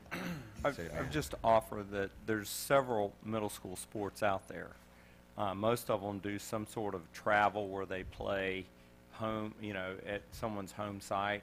I think middle school baseball, middle school softball are the only middle school sports that have a dedicated site that everybody goes to for every game. That's right. Football, they travel all over. It's just baseball. It's been Diamond Sports Park.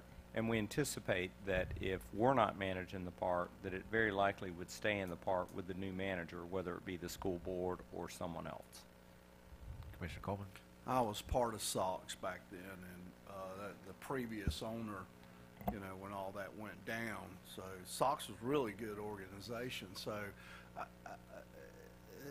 it's the parents. Parents are going to end up taking over this, and I would assume, and or back to the other options. But back when it was Sox, it really ran really well. So see how it goes. Commissioner Farnsworth? If we terminated the contract with the school board, what would become of the employees that are currently working in that area? Well, currently we do not have the programmer out there. We haven't filled that position. We would just have part-time staff as far as recreation is concerned. They would come back to our pool of staff, our pool of hours at the Easton Complex for, say, after school, you know, our rec programs there. Do we actually need them, or would that be an excessive amount of employees? It would just go into a pool of hours that we have. So when we have a couple employees that can't work, say, an event for whatever reason, a lot of rec staff is they're younger, going to school, and it just gives us a larger pool to draw from when we're scheduling. Would be, it's not more, it's more staff, but it's just a pool of hours. And from your standpoint, would a 30-day notice be too quick, or do we need to wait until the contract expires?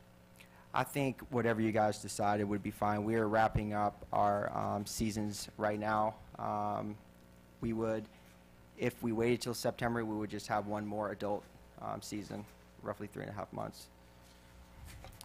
Commissioner Glanzer? We're showing a $5,000 profit annually. What's the reason we'd want to break the contract or not do it for another 5-10 years? I mean, I'm not just, I don't know the background of why we would want to get out of this now. Is it not good for our city or what? Well, do you want to talk on that? I'll start. So as far as getting out of it now, I've just got a little evaluation here. Some of the cons that we have for Diamond Sports Park, our core mission to provide first-class recreational facilities and programs for our residents. And I think after reviewing what we have going on at Diamond and looking at the programs and the participants, there's a very few amount of Newberry residents, I believe, that are actually participating, and especially in our adult offerings. Also, the park requires a large amount of replacement and repair. It's aging. I believe it was built early 90s. Infrastructure is deteriorating, regardless of what we can do maintenance-wise. I mean, it's deteriorating. And then limited city resident participation. And then the other thing is some of the adult program, we're looking to enhance our adult programming here in Newberry. And I think that if we were to vacate that at Diamond, we could potentially bring that to Newberry. Commissioner Coleman? So how much are we looking at? I don't know if we want to call it deferred maintenance, but what's the number to bring that park? Or do you have that number? Or you can shoot from I don't there? want to give you a guess, but I think that, as far as, there's a lot of field work, fence work, the fields need a lot of upgrading, irrigation needs repair, the batting cages are in disarray. It would take a lot easily of in money. the six figures. Yeah, it And would the take first that. number's not one. Correct. Well, are we being pressured by the school board to bring it?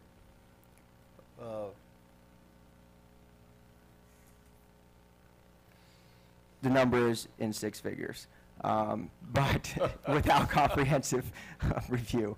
But The school board is what I school board, asked. they're not pressuring. In our interlocal with them, like they are responsible for handling the Batting cages. the extraordinary expenses, and they're starting to work on that a little bit. But some of it, again, might be a little too much for their undertaking as well. As far as budgeting, as time goes by, the things that they can budget for takes time to complete, and then by that time, it's full circle of stuff's. Right. And Follow back. my last question, Mr. Mayor, is I know in the past we were having a lot of, because of the young adult or adult programs, a lot of where the cops are being called and stuff. Is that still going on, or Not y'all too- got that under control? Not too bad. I think they've finally figured out, and a lot of times we are running, like right now, middle school and adult sports at the same time. So, they're pretty good. We haven't had any issues this season, last season, so I think we got that under control. Mr. McKay? Commissioner Harrison? With just the $5,000 net profit, would we be better off just investing that back into Easton Newberry Sports, the balance of funds that go in to create that 5,000? Better off Here investing comes in the our Money local man. properties? Mr. Mayor, the Diamond Sports Park net profit goes into the Diamond Sports Park reserves. Our current contract with the School Board of Alachua County provides that we, as the general fund of the city, can pay ourselves up to $89,000 out of the fund. Last year, we transferred $18,000 out of Diamond Sports Park into the general fund. So until we hit that $89,000 mark, we can transfer 100% of the profits to the general fund. Once we've recouped that full $89,000, the contract says we split any profits 50-50 with the school board at the end of the year. There are approximately $40,000 to $50,000 in expenses that would be transferred into the general fund should Diamond Sports Park cease to exist. Primarily, that comes from salaries of full-time staff that are currently allocated to Diamond Sports Park. It's our understanding that it's not understanding. We have certain employees, such as the rec director, who are partially funded out of Diamond Sports Park for the time they spend there. Unless the commission provides direction, I don't think we're going to cut Travis 10% of his hours. So those sorts of salaries would need to be absorbed into the general fund. The inmate squad, which the commission approved this year, is partially funded out of Diamond Sports Park as well. So we would need to continue to fund that. Just as all of our other funds do, the Diamond Sports Park Fund provides 3.5% of its revenues in the form of an administrative services fee to the general fund for those services provided by the general fund, such as the attorney, the manager, commission, etc. So those big three expenses would need to be borne by the general fund should Diamond go away. Now, Diamond does have approximately $40,000 in the bank today that we would have first right to. If the contract were to be terminated, that we could just transfer that $40,000 into the general fund. And then if for some reason we had made an additional $30,000 over the next couple months, we'd have to discuss that with the school board and how to split it. So, Dallas, are you saying the transfer of that 40 will bring us whole on the 89,000 the city lost? No, sir. We've only transferred 18,000, so we're short. Okay, so if it made 30,000, we would still have first right of that up to the 80. Up to whenever the we 89. hit Okay, the so if we remaining balance transfer of now, we will have recouped 58,000 out of the 89 that we lost. Correct. Is that the end of your presentation? That's the end of my part. Okay. Travis, you got more for us, or are we ready for questions? Commissioner Coleman. How long did it take us to get the 40,000 in the bank there? Has that been over a certain amount of years, or has that been this year? Up until 2011, I believe the fund was losing money every year. 2012 forward, the fund began making a profit. I don't know off the top of my head. I know we spent in fiscal year 16, we dipped into reserves to do some capital improvements at the park with the school board. But I know from 2012 onwards when we started turning a profit at the park. But in fiscal year 17, we obviously made enough that we could transfer $18,000 into the general fund. Commissioner Farnsworth. Mr. Mayor, I'd like to make a motion that we notify the school board of a 30-day termination. Okay, I have a motion on the floor to terminate the contract within 30 days. Do I have a second? I'll second that. I have a motion and a second. Motion from Commissioner Farnsworth, second from Commissioner Coleman. Discussion on the question on the floor. Commissioner Glanzer? Was 30 days what we had to give them, or was it 120 days? I mean, 30 days, 30 or days. the contract could or September expire 30th. Or we can let it expire. in September. So what's the advantage of doing it now versus September 30th? We could earn more money? Couldn't we between now and then? Could, Is there an well, advantage of not doing it now? in without other the words? programmer, how hard would it be? Because I guess We're piecing it together right now. Okay. the difficulty I would be, understand. Commissioner Martin? To partially answer your question, there was one more program. It would be, yeah, just one more that we season of could adult potentially- sports. I guess I'm coming at this from a little bit different angle. To me, it's a lot of resources to spend on to make $5,000. You've got wear and tear on the vehicles going back and forth. You've got time lost traveling. Even at 10% of his time, we'll figure that out by the salary. I think we probably get more value keeping him here, not to mention the ancillary expenses that go along with having him going back and forth and other people going back and forth, liability issues. It's not really in our wheelhouse. We kind of did it sort of as a favor to begin with, if memory serves me correctly. My other angle is the issue with the overcrowding at the schools. The school board doesn't seem to really be gravitating towards that spot to build the new school, although all the numbers indicate that we have to have a school that's in the southwest area. If we can no longer be operating this for them, potentially it may nudge them a little bit closer to that decision, which puts us in a little bit favorable position to get that closer to us. I heard through the grapevine, I think it was over the weekend, that they're potentially citing something over next to Hale, which I can't see any of the students from Newberry getting shipped over to Hale. So the lack of seating that we have is not going to get addressed if it ends up over at Hale. I think we, like I said, put ourselves in a little bit better position if we can get that closer to Archer Road. I think the only other possible option or scenario I see is if it ends up somewhere near Hale, that all the kids from Archer just get sent over to a Hale school and not here. But I think it's two roads to the same destination, and I think it's pretty good timing. Like you said, there's only one other program that they have to really worry about in the immediate 4 months. It's kind of concluding and sunsetting at the same time that the school is going to be letting out, so this gives them some ramp-up time. Whereas if we stopped it in September, then they're going to have a very quick ramp-up time to try to get anything for fall sports.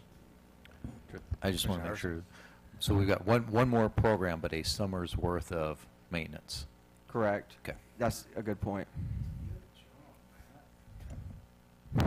Commission, have any other comments on the motion on the floor? Does the public have any comments on the motion on the floor? Hearing none, all those in favor signify by saying aye. Aye. Motion passes unanimously.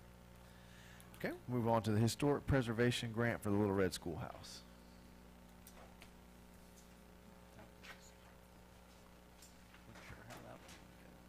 Thank you, Wendy. We're looking at getting some money for the Little Red Schoolhouse to fix up some of the problems we've been having there with the foundation, the bricks, and the the chimney and that kind of thing. So, as you know, we've been looking at that. Have been doing some research, and then this particular grant, the special category grant that's provided through state funds, is available. So we're looking at applying for that, but we wanted to make sure that we were aware that this particular grant, which is what we had discussed last year, and we did make application, but did not get it because the legislature only appropriated a little over $6 million and for that cycle that when we did apply. So in this scenario, we're looking at applying, but there is a match required because before we were a ready community where we didn't have to normally provide the same amount as everybody else did. This is a one-for-one match, so if we have a $100,000 project, for example, then it'll be $50,000 that we would have to come up with, as well as if we got the $50,000 for the grant. The work that needs to be done, we're looking at, it is a six-figure project, and it could be $100,000, could be $150,000. We're waiting on a new structural report. As soon as we get that, we'll have a better idea. We'll know, and we'll be able to put that into the application. But I wanted to make sure that you know, and whether you want to continue and do that, understanding that that money has to be set aside and available at the time of making application. So if you authorize that and we go forward and do the application, then the next meeting on the 29th, we would bring before you a resolution authorizing the application, and also we'd work with Dallas to make sure that we have something that's designating that money, is in accordance to what they're requiring as far as where it's located and its availability.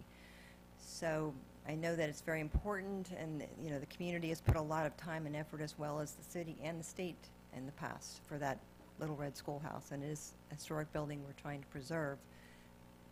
But I know you've got to consider that with your fiscal responsibilities. Commissioner Glazer? In my opinion, early maintenance is important. I mean, if we continue to let it deteriorate, it's going to cost us more later. So these are structural things that need to be done. I mean, that you've had a study, what kind of structural things need to be done. I'm in favor of getting it earlier than later, so. Well, there was a conditions report done by our building official in 2014, and then, if you recall, Paul Stressing did Phase 1 to Phase 2 report for the different kinds of issues that we were having with the water damage, shoring up the foundation or the chimney, some of those issues, some of the brick. And because it being a historic building, there are certain requirements for how you improve that, and you can't just, throw up spray a sealant on it. There's got to be a certain way you're doing it. So there are those requirements, and that does add additional cost. But we did come up with those studies previously, and that's why when we did apply this last time, it was like about $188,000 is what it came up with for that project. But now we're going to get an actual structural report from a structural engineer, and that's in the process, and that should be done pretty quickly, and we'll know exactly a much better figure that we can be definitely good to rely on. Commissioner Farnsworth? What was the study we had done, a couple of years ago? That Paul Stressing had done, looking at the structural integrity, but he's not a structural engineer, so we're just going that extra step because last time when we applied, the state was looking at asking, did you have a structural engineer look at this? Did you do this? They did see all of our studies, but they weren't enough. So why do we pay somebody to do something and then we got to go hire somebody else to do the same thing, basically? I can't speak to that directly, except for that those studies were authorized previously, and that's, I'm not sure. City manager? I can't speak to that. But it's just, I can this is speak the to that if engineer, I know that they asked for a specific study. I don't know Looks the like difference. Travis has something to say to that as well, but my memory of that was that we were hiring Paul Stressing because there were some roof issues, and we were looking at changing, it was the chimney, and we were looking at actually changing the nature of the building because it was going to be more expensive to try to save the roof. Is my I've got memory? involved with the project here in the last few months and trying to get up to speed as quickly as possible. What I can understand from Mr. Stressing's report, it identified some tuck pointing to masonry to seal up some water that was penetrating the building shell and some improvements to the roof system, but it didn't go all the way into the foundation.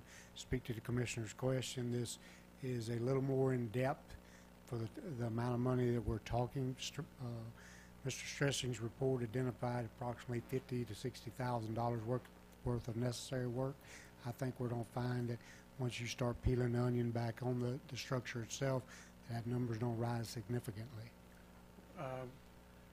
There were some areas on the top floor where it's separating from the main part of the building. Is that part of the?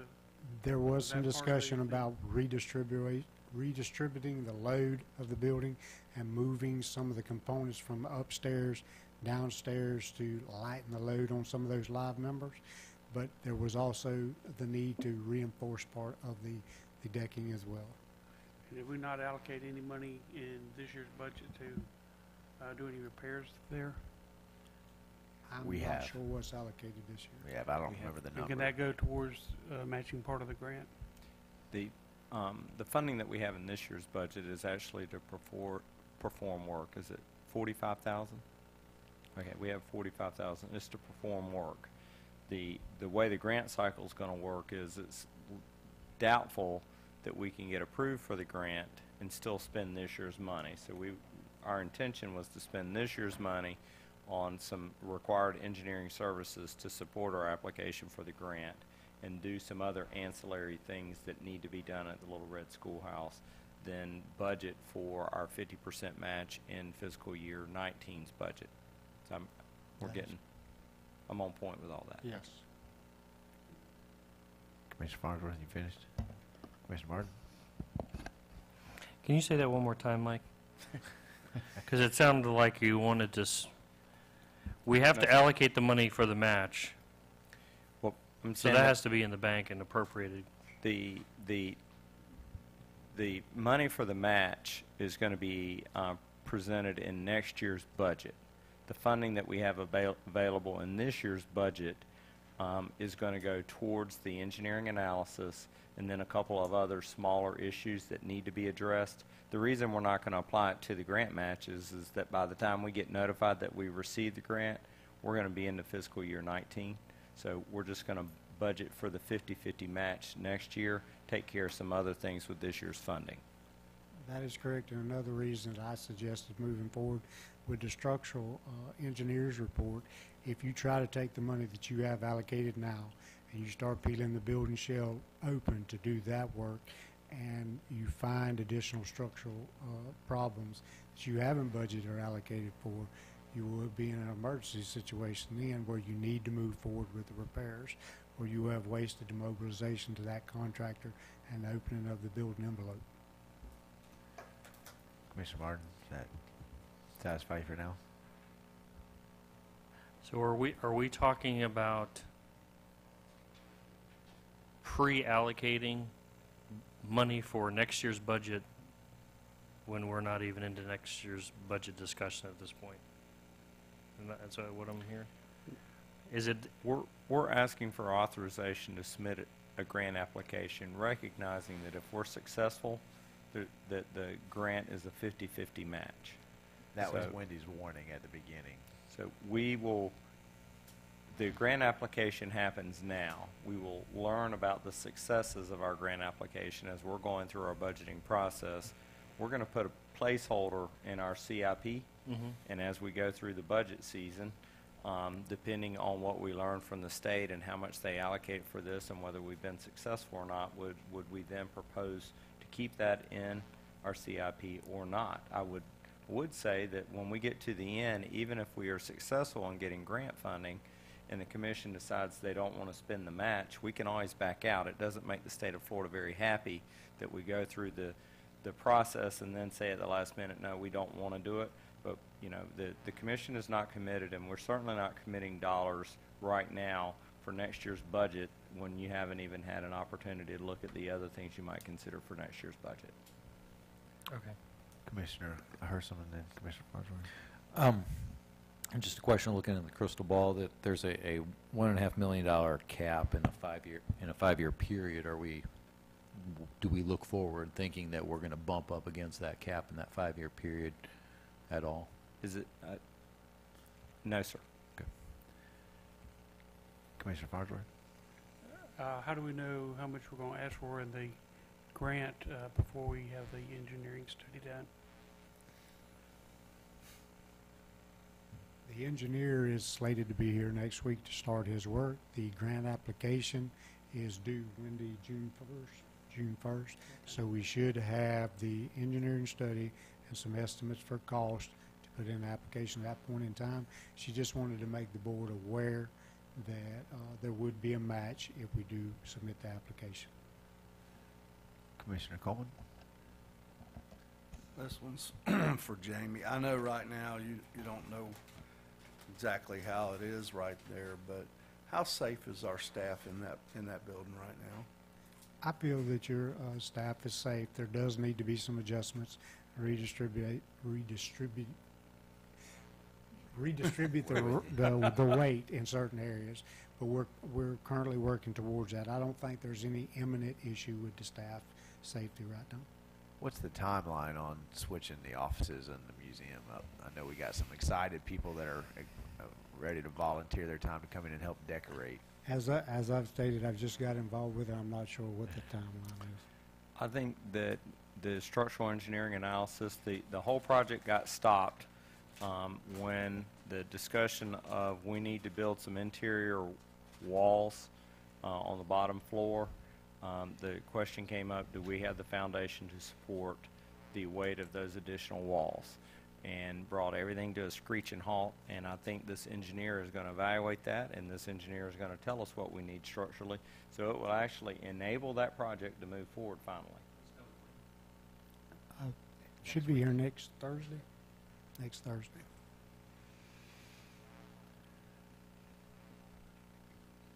Other questions from the dais? Okay. Are you? No. All right, I'll take a motion. Make a motion to move forward with the matching grants. Would that be appropriate motion? Okay, I have a motion. Do I have a second? I have a second from Dr. Hersom. All right, any conversation on the motion on the floor? Did you rise to make a motion or make No. a comment on that? I don't have a motion. I always wanted to make sure you know that we will bring this back before you on the 29th of May when your next meeting, so that you would be able to, you have to pass a resolution authorizing the actual submittal, and you will see we'll have numbers then, and you'll have that. Commissioner Glanzer, can I just clarify your motion?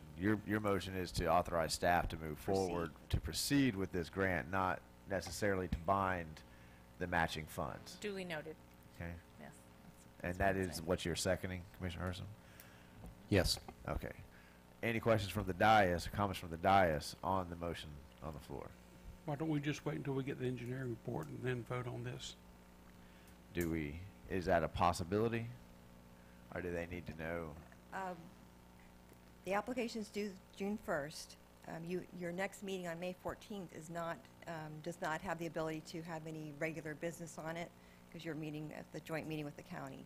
So your gonna next be meeting very long. is May 29th, and with the application due June 1st, We can we're going to always be withdraw. scrambling. Right. We can always withdraw. Yeah, correct. Any other comments or questions from the dais? Commissioner Hersom? I just think if we're going to, we're not committing any dollars, let's give Wendy the opportunity to write something rather than having to do it in 48 hours. Okay. Any other questions or comments from the dais? Hearing none, public comment on the question on the floor. Hearing none, all those in favor signify by saying aye. Aye. Motion passes unanimously, and we will move on to Capital City Bank update. City Manager, you want to let us know how all this has almost ended? Yes, Mr. Mayor, I have a short PowerPoint presentation, and here's a handout, Judy. That's what I'm handing out. thick-looking handout now. Oh, it's short.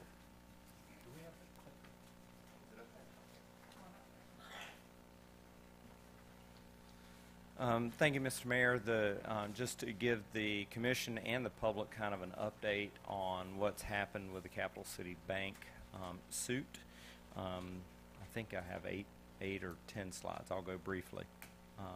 So what went wrong? The lawsuit with Capital City Bank is related to the fire station renovation project, but it was not related to any contractual relationship that we had, because we had no contractual relationship with Capital City Bank. We had a contract with Tumbleson White, who we refer to as TWC. TWC opened a line of credit with Capital City Bank. We were not a party to that in any way, shape, or form. And TWC defaulted on a loan payment to Capital City Bank. And when they did, Capital City Bank utilized the state law that says if anybody owns TWC money, they can request that that money be redirected to the bank. And so they filed suit to have the money that we owed TWC directed to them. The city's position is that when TWC was terminated, we owed them zero. They were paid in full for the work they had performed to date, and therefore we owed them nothing, and we owed Capital City nothing. So that was the two positions in the lawsuit. And Courtney, you can throw a pin at me if I'm wrong about anything. The protection against claims, just to give you some background on that, we are insured against this type of claim, so it didn't come straight out of our general fund. Our insurance is a public trust pool where all the members are municipalities or potentially counties, but it's all government entities that are members of this insurance pool. The coverage provided for our legal defense, which included our primary law firm that was hired out. They were called Roper and Roper. And so they covered the cost of our defense, and they also covered the cost to defend for the settlement. The insurer estimated that cost to defend the suit, as right as we may be, exceeded the settlement amount. There were 13 parties besides the city of Newberry in this lawsuit. It wasn't just us in Capital City. There were the obvious candidates, which were TWC and their two primary owners, Joseph White and John Tumbleson.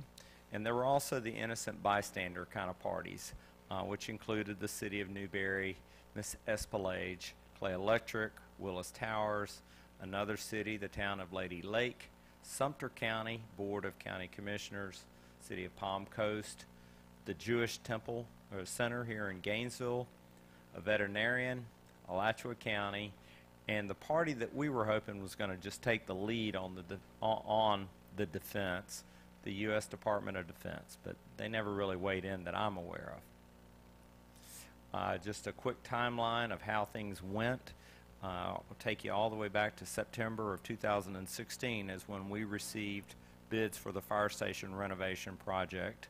And then from October to December, you'll remember that we value engineered to reduce the cost.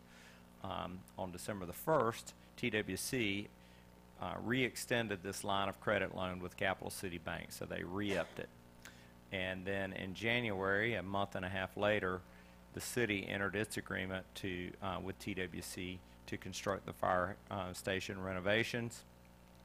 When we reached, and work progressed pretty well, up to about 90% or so. But in September the 30th, TWC failed to meet its substantial completion deadline. We worked with them for about 6 weeks to try to get them back on track and get the project finished. Ultimately, though, in October we received the redirection notice from Capital City Bank that says any money you owe them, you got to send it to us. At that point, we didn't owe them any money. They were paid in full. On November the 8th, we terminated the agreement with TWC for failure to perform. And on that same date, Capital City Bank filed suit against the city of Newberry and those other 13 parties. We started doing the preliminary lawsuit things where the Courtney and the attorneys did a great job of kind of propping up where the city's position was. On April 4th, we had an early mediation, and that was at the city attorney's suggestion. He thought there was an opportunity to get things out, flush things out, and maybe not go through a costly litigation. Proved that he was right. So we met on April the 4th. We didn't come away with a settlement at that time, but within a week we had tentatively agreed to settlement, and last Thursday we executed the settlement documents. Now, as I understand it, it's still waiting some final signature from a judge to completely dismiss the case, but most of the parts are in place for that to happen. Settlement terms are essentially the city agrees to pay Capital City Bank $26,000. Both parties agree to pay their own attorney's fees, and both parties agree to waive. I left out a very important word, to waive claims of further action. Madam Attorney, did you have something you wanted to say about that? I thought I saw you reach for the mic. Oh, I thought he was going to ask me about the judge's signature, but then he stopped, so. Okay. All right. Commissioner Farnsworth, then? Yeah. Who actually pays the $26,000? Our insurance coverage, or our insurance pool that I mentioned earlier in the presentation. And the other parties in the litigation, is that settled also with this? As I understand it, we were the first portion of the lawsuit to settle. Am I correct? Yes, so the Capital City Bank originally filed one lawsuit with all of those parties and filed in Leon County. So the first item of business for the city of Newberry was to file a motion in Leon County saying it was inappropriate for us to be sued in Leon County and that jurisdiction was proper here in Alachua County. So when we settled the case, we were actually here in Alachua County and we were by ourselves. But most of the other local governments pulled themselves out too, and they were in their home jurisdictions. But many of those are still ongoing, yes, litigated. Mr. Farnsworth, is that other questions, comments? Commissioner Martin? Mike, I had a couple of people who have asked me, why is that situation unique that Capital City's able to fortify that position, and what allows them to come after the city? Anytime you want to jump in, a Florida Sure. statute is what enables them. I think Courtney's probably better And qualified. I only in my mind I could somewhat equate it to what's commonly referred to as a mechanic's lien, but I don't know if that's fair. That's actually an excellent analogy. And so Capital City Bank and TWC had an agreement with the line of credit, like your manager said. And as part of that agreement, the collateral that TWC put up was any construction contracts they had. So the agreement said, if we stop paying, then you can collect the money that we're owed from other people. And so when your manager discussed that redirection notice that we received in October, those are not uncommon. This relationship between Capital City Bank and TWC is not uncommon. We often just don't know about it as long as everyone's paying their bills. And had we continued with the contract with TWC and they had continued performing the work like they were supposed to, we just would have stopped paying TWC and we would have continued to pay Capital City Bank. But because TWC had defaulted with us as well, we had terminated, and that's what created the conflict with Capital City Bank, if that makes sense. And I have to say that I know there's been a lot of talk in the community about this, a lot of disappointment about how this thing has unfolded.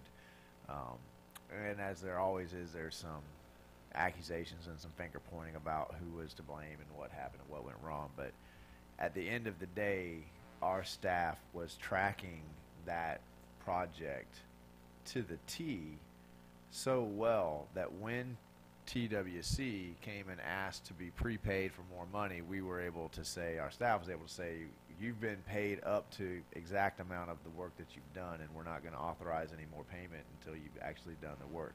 So as bad as this situation was, because of the due diligence of our staff to track that project, it wasn't as bad as it could have been. And certainly other administrations would have perhaps been collegial and said, yeah, we've got the money in there, you're going to finish the work, we know it's going to happen, we'll go ahead and give you, release the funds. But that's not the way that we operate in the city of Newberry. And so as bad as the situation is, I really believe that our staff prevented it from being much, much worse. It allowed us to be able to, you guys to be able to make the decision to make those subs whole without this thing getting out of hand. You know, it's great to do well when everything goes right, but how well you judge people is how well they do when everything is going wrong.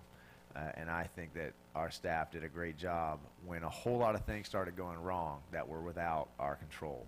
And, you know, in essence, if a bank has ever, if someone's ever went in and wrote a check and the bank cashed it and it was not the right person who wrote that check, well, then everybody has made a similar kind of mistake, you know. So any other thoughts or comments on this situation as we bring this to a close? I echo those sentiments. Okay. Does the audience have any questions about this situation? Hearing none, we will move on to the joint county city meeting topics. For our new commissioner, this is where you get a chance to talk about anything with the county right here in front of us. Just note that by the county's request, we're already up to about 4 items on the agenda, and these meetings between us and the county tend to be very long. We get into conversations. The topic that they have asked for is law enforcement. They've asked for the CRA, thank you, CRA. They have asked for, it's not rails, well, it's Rails to Trails part of it. They've also asked for a different hiking path conversation to be on, and I'm forgetting one, Mike. I don't recall, I didn't have that conversation. The water conservation measures update or any of those environmental things, we were going to report on that. But not at the joint meeting, that won't be that. Okay. The fire station expansion. Fire station expansion. Fire station, law enforcement. These were theirs. These were theirs. So 2 of the commissioners in particular want to talk about law enforcement, CRA, fire station, Rails to Trails, and this hiking. I'm not sure what that's called. Do you know what that is, Courtney? No, I understood that to be part of Is it? trails initiative. Yeah, but when I put it as Rails to Trails, Ken corrected me. He said, no, this is separate. So maybe it is. In my mind, it was wrapped up in there, and maybe I got it wrong. So those are what the county would like to talk about. What would we like to talk about that night over and beyond that?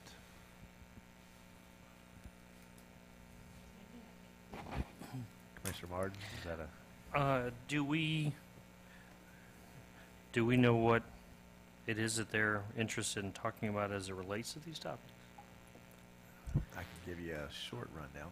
Well, Which please topic? do. Well, the Rails Trails, is that more the interconnectivity of all the communities? The Rails to Trails, all they're looking for... Not the Rails Not Trails. the Rails to Trails. All they're looking for right now is a resolution in support of the concept. They're not at the point yet to go to ask the municipalities for money. I think they're trying to get some money from the state first, and that they just need a resolution from the city saying, hey, if you guys can do it, we think it's a good idea.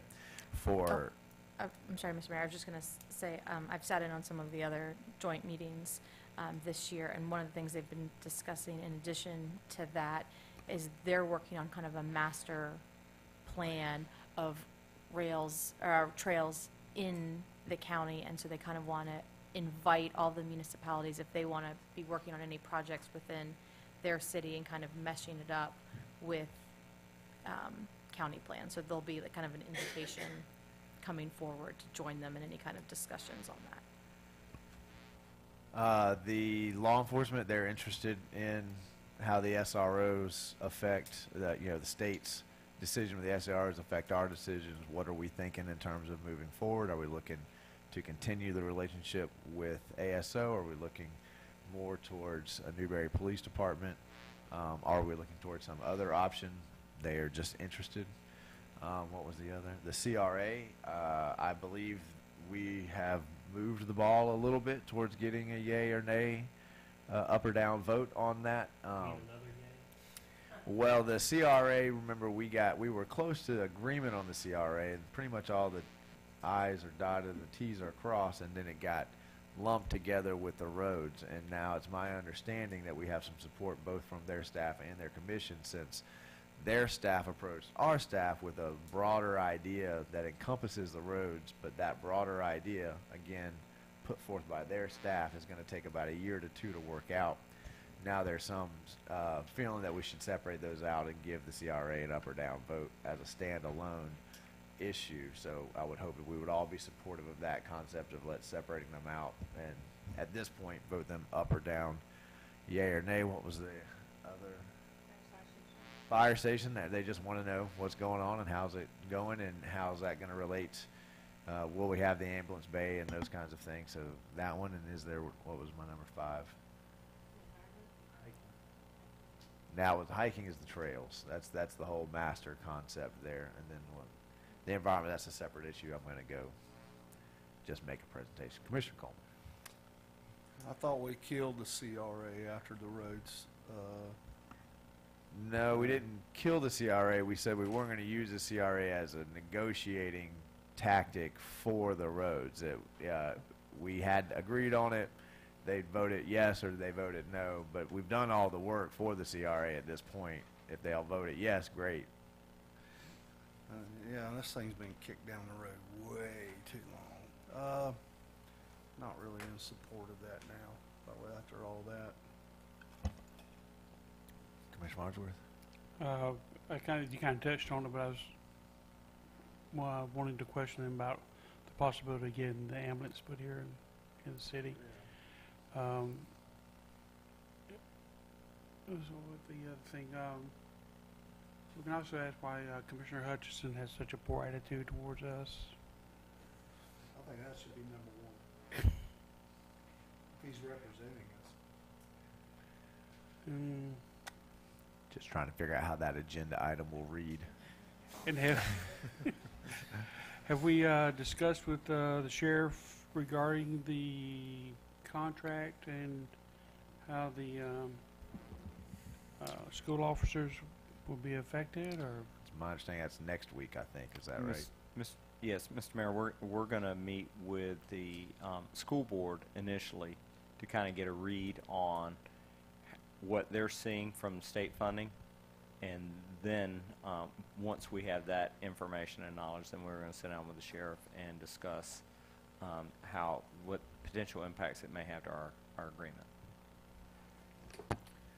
Commissioner Martin? It seemed to me we could kind of kill 2 birds with 1 stone if we could get somebody from the sheriff's office at that meeting with the school board to begin with. Is there no appetite Mr. Mayor, for that? I believe that that's going to be somewhat controversial, and I think my recommendation is that we begin addressing it at a staff level, and then once we get somewhere down the road, maybe take some of the heat off of it, then we introduce it at the dais, if the commission would extend that latitude. No, I'm wondering if the sheriff or somebody from the sheriff's office can be at the meeting you're having with the school board, not here at ours necessarily. I'm sorry if I miscommunicated that. And no, you probably communicated it just fine. I misunderstood you. Well, I would say that there's multiple sides that's going on, so there may come a time where we all need to sit, but I think the first and foremost we need our staff to sit down one-on-one with the school board staff, because they have a position that they are trying to take. Okay. I have one other thing with regards to the CRA. It seems to me we spent the last couple meetings agreeing that the CRA was going to go forward, and then they attached the roads to it, and now they want to unattach the roads to it, and we got to vote on it again? No, I didn't. Let me be. There is a willingness to have the conversation about distancing those two topics. So there was not a willingness to break those two topics together until their staff came forward with a larger idea about the roads. They're very excited about the roads as a positive way to build a bridge between the two, and their staff has come up with a new idea that would be, I think, our staff is fairly excited about the potential. But they need a year or so to work out the details of that. What my request to the county commission has been is, since it's your staff that initiated broadening the conversation, let's not tie it to the roads issue anymore. Let's go ahead and vote on the CRA as a standalone. So we don't have to, we've already voted on the CRA. Is that correct? We've already voted. So it's in their ballpark. Okay. All they have to do is put it on their agenda, and my conversation with them, based on my conversation with you guys, has simply been, we're no longer willing to spend any more staff time on it.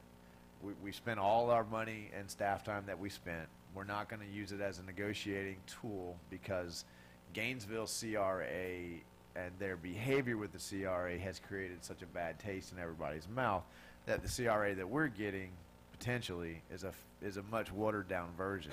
So it's not worth it to us to use it as a negotiating tool, ploy one way or the other. If they want to vote yes on it, great. If they want to vote no on it, less great. But we're all ready to move on from the CRA. We're not going to use it as a, well, we'll do this for you if you give us the CRA anymore. Last point that I know of at the moment. Actually, I have two. Rails to Trails. I have never had anybody actively talk with me to pursue trying to do any kind of connectivity projects with that outside of a conversation of what the county was actually trying to do.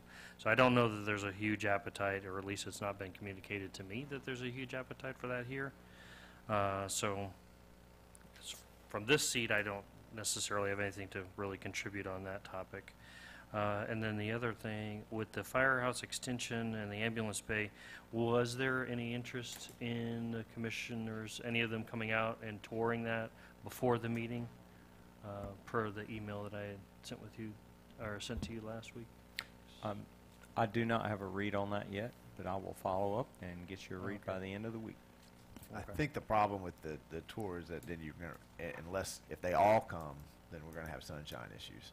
So then you're at a mobile meeting. So they'd almost need to delegate some person to come and do that. That would work too. Yeah. Commissioner Coleman. I'm gonna back what Commissioner Farnsworth said. I think there's going to be quite a bit of animosity with our actual representative, which is Commissioner Hutchison.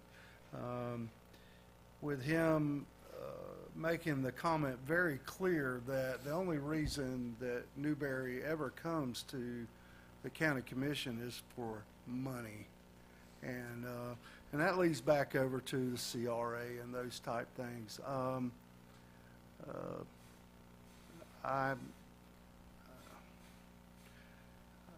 I will be on my P's and Q's, I promise you.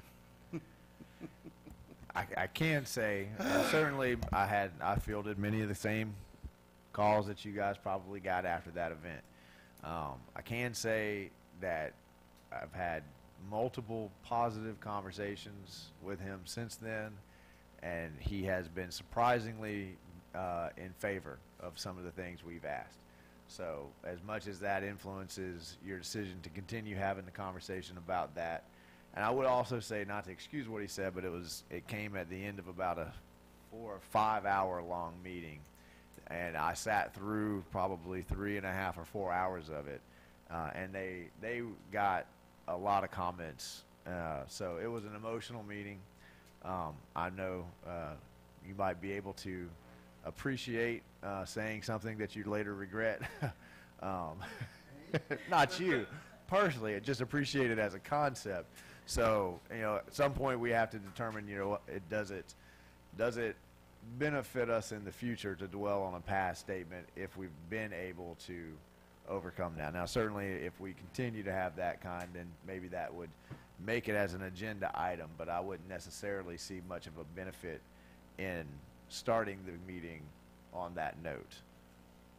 Commissioner Martin, Commissioner Herson? Well, I think since we put that work in, I don't believe we should give up on the CRA and hold their feet to the fire and ask for the severability, make them act like a deliberative board and make them deliberate on it. Commissioner Martin? I kind of feel as if, from my seat, that we kind of turned a little bit of a corner with the county commission, honestly. I've gotten a few positive feedbacks. I think where a little bit of the friction came was, from my a lot of the topics, we were 6 months, a year down the road on some of these things, and they're just getting into the starting blocks on it. So there's a little bit of an issue there of, trying to get those two things synced up. I've had some email communications back and forth with a couple of the commissioners, and I'm trying to be better even myself about not holding an individual's comments against the entire commission. And they were several months ago. I think we have efforted both kind of going into the same direction.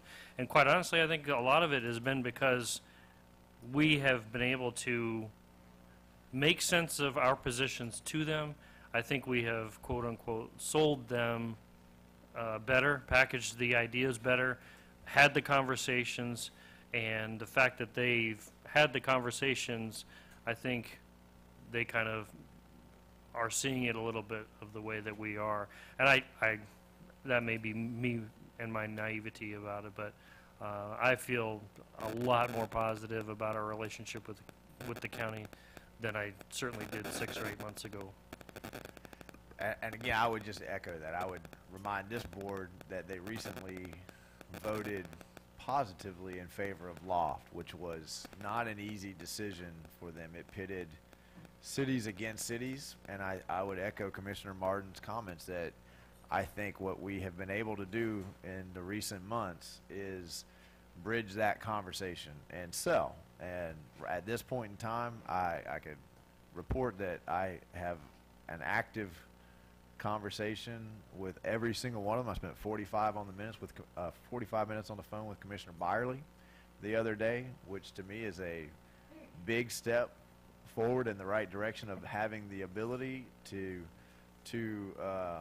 move forward. And on one of the 3 issues that we talked about, we agree. So that's 33% of the time. I think if it's possible, we have the ability to move forward and effort towards ways we can work positively together. And we do have some exciting things coming up that we want to work positively together. And there are other things we're going to respectfully agree to disagree about. I think that it's probable that we will support a concept of an idea of rails to trails, but we probably don't have any funds right now for that. But if they want to effort in that direction, that's fine. Is there any topics that you guys want to put on the agenda to talk about besides what they have asked to talk about? Is there anything else? Commissioner Martin? Oops, excuse me. Did you have there was a couple of things that I had emailed to the city manager. I'm trying to recall now, but City I left my manager phone recall? at home, and so I don't have my email. But I did hope there was an opportunity for us to bullet point out a couple of things that I thought that we've been good at recently, and I thought that put us in a position of being perceived as a good investment for any conversations that we might have and just doing some seed planning. Do you remember what?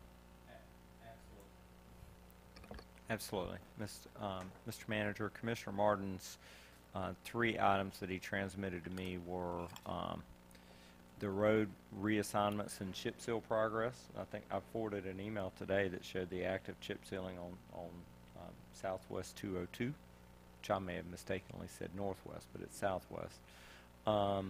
where we are on water and wastewater fronts with the water pledge rates, conservation rates, which you've already suggested may just be a separate presentation to them, and then give them updates on our infrastructure improvements in the works, AMI project, State Road 26 project, State Road 45 Force Main. So, and a desire for a regional wastewater treatment facility in western Alachua County. And then who could come see the ambulance? Commissioner Coleman? And add, if you could, putting single-member districts on the ballot. They have offered to the Represent Me kids to put it on as a straw poll, which has gotten some legs because from the Represent Me PAC, because that would give you the data to then go after the big money donors to say this thing has some support. So they voluntarily offered that as the Represent Me kids were making their presentation. So I think it'd be a good idea to bring that back up and say, hey, there's still a chance, right? Newberry would support putting it straight on. There are also some and a further conversation with the attorney. There's another issue about single-member districts that has to do with how it would necessitate a redrawing of the lines in order to make sure that the population distribution is okay. And then there were some issues with that I'm going to fumble right now. I'll get back to you on what that was. But so we can certainly have that conversation over again and say, hey, we saw that same presentation. We thought it was a great idea. We would like you to support them. I think that would at least get them rethinking about what they offered with the upcoming ballot. And then the comments made. What was your first? You said something. That was it. But, I mean, they can automatically go and vote this to, you know. Three can put it on. Yeah. Yeah. But they're not. Any other items that we want to put on? Okay, and obviously if we think about anything else, we can certainly email it. This was just getting you thinking about that and the ability to have that conversation. You can email it to the manager. It's our next meeting, though, so... So you got to do it fast. Well, I mean, I can get this out tomorrow to everybody, but we currently, well, this one, if that pushes out, so 1, 2, 3, 4, 5, 6 items. You know, it depends on whether you got, you know, the law enforcement the last time we were in the midst of negotiations. This is more of an update, and to be quite frank, I'm not sure that we're we're able to give a very detailed update. I think the update's going to be that we're waiting to see how Tallahassee's mandate plays out, and we have a series of workshops scheduled this summer to talk about that issue, and we'll have a much better update for you after that. But they all already have heard that summary from me, so we can keep that pretty short. Well, I'm going to beat this horse till it's completely down. I want one time for Robert Hutchinson to show up in Newberry at the Watermelon Festival, at a school function, something here. He doesn't do anything. It's pure taxation without representation from those people, and that's how I feel. He's not here for anything. He's not here for Westfest. I can just go down the list. And this guy is supposed to be representing the city of Newberry, and he's not. Is our district split? I thought Pinkerton represented part of us, and Hutch does the other half? Hutch is Newberry. All of Newberry? And Pinkerton is right in between, like right outside of Newberry's lines, and then Archer. Okay. So you would think that Lee is our representative because he's in everything. So, Commissioner Hersom? No, I'm sorry, I saw that. All right, anybody have any other items that they want to discuss? Does the audience have any public comment, anything that you'd like for us to talk about with the county while they are here? All right, hearing none, was your suggestion, Mr. Manager, that we need to try to pare that down? I think the law enforcement would be pretty quick. I think the CRA will be pretty quick this time. But we could- Mr. Mayor, I mean, I see opportunities for all of them to be quick. I think part of being quick will be good coordination between me and Michelle to make sure that their staff understands what the points of topics will be. Like on the fire station, we're going to kind of say, here's where we are with our fire station, and we're going to ask, where are you with your ambulance? And that's can be a 15-minute conversation, and we'll do similar things. Chip seal progress is, you know, in 5 minutes, tell us where you are with chip sealing the roads that you guys voted to chip seal in May of 17. So I just make sure that we don't let this spin out. And last year we had a long meeting. We attempted to make that coordination, and the manager at the time just, that wasn't his thing. He really blew them up into controversial topics. Commissioner Martin. Maybe you could throw some pictures into that. Absolutely. Also. One, I would like to see the chief here to give some of the data that he gave last time about why we are the best candidate for that ambulance, and why it's just a matter of when it's going to happen. Absolutely.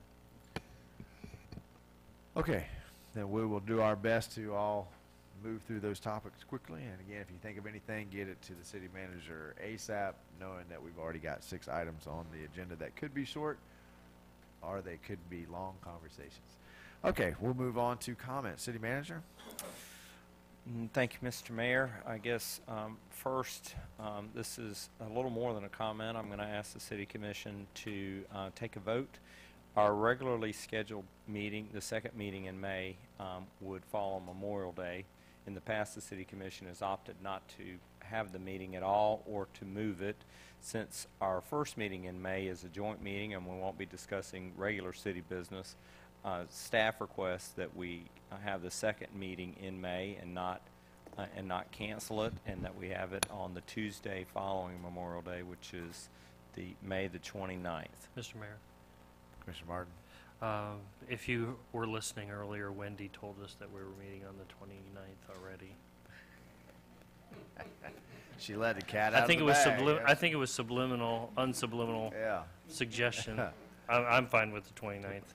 Okay, can we go down and have a head nod at everybody looking at the calendar? Can you make the 29th? I have yes, yes, yes, yes. Monty is a maybe. All right, so yes, we'll have it.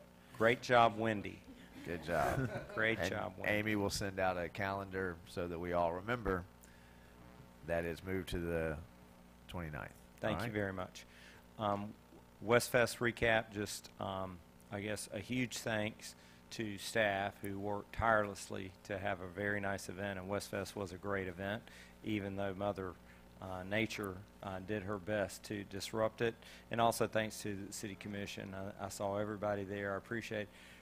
I saw everybody was sharing it on their Facebook. They were encouraging, and I really appreciate the fact that y'all invested so much time and energy to come out and make Westfest successful. I'm pretty sure that staff took kind of a bit of a fanny whipping over the bull riding contest. Hey, and thank you to Commissioner Hersom. We appreciate that 19-second ride there. Good job. There's always next year.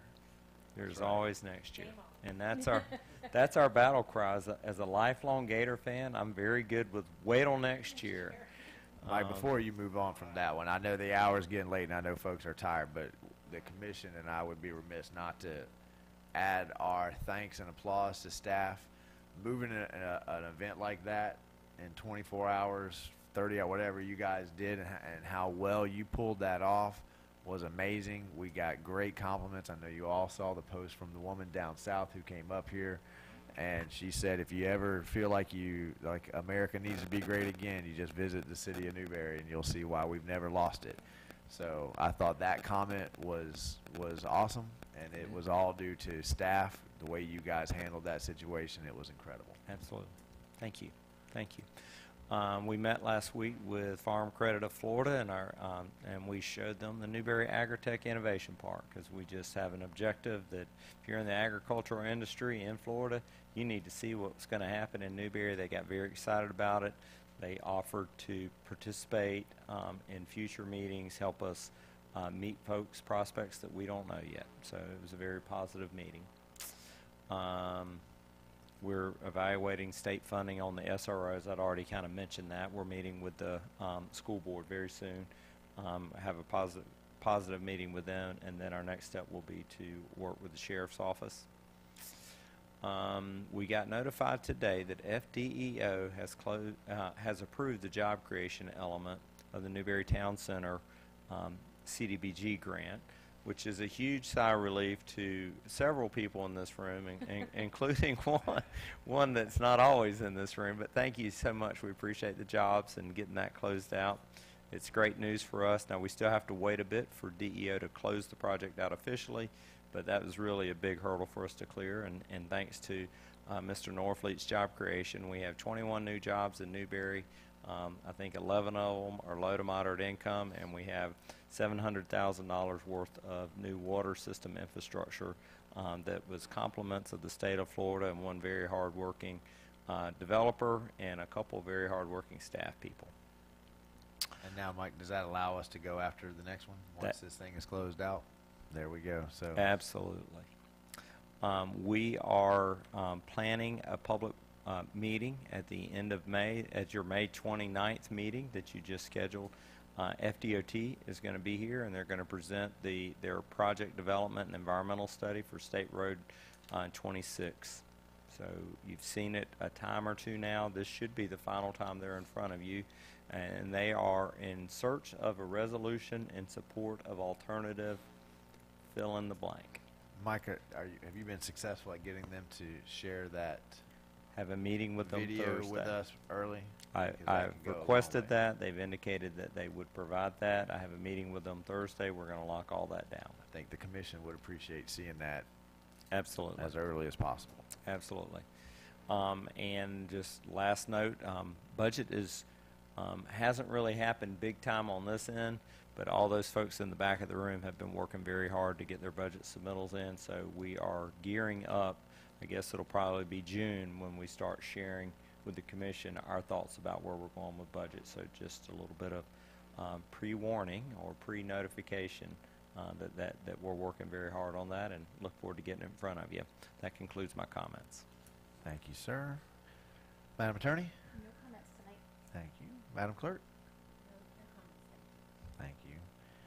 Commissioner Coleman? Well, first thing is I want to update on the golf tournament. And what I was hearing that Monty's group was him, VJ Singh, Tiger Woods, and John Daly. So how did that work out? Because I know that he's really big on picking up big ringers. And they played awesome. They had a great day. One of their teammates got the closest to the pin contest. Unfortunately, due to some gusts of wind, periodic moments, they came in second. Oh. Very honorable mention. But they have obviously declared their intention to return next year, regain their title, and they personally challenged each and every one of you to field a team next year to make it a fair contest. And did I summarize that all right there, Monty? Last but not least, me and my whole entire family, condolences to all the people over there, the families that were, this tragic event. It's just awful. And I also want to, thank making Newberry look incredible.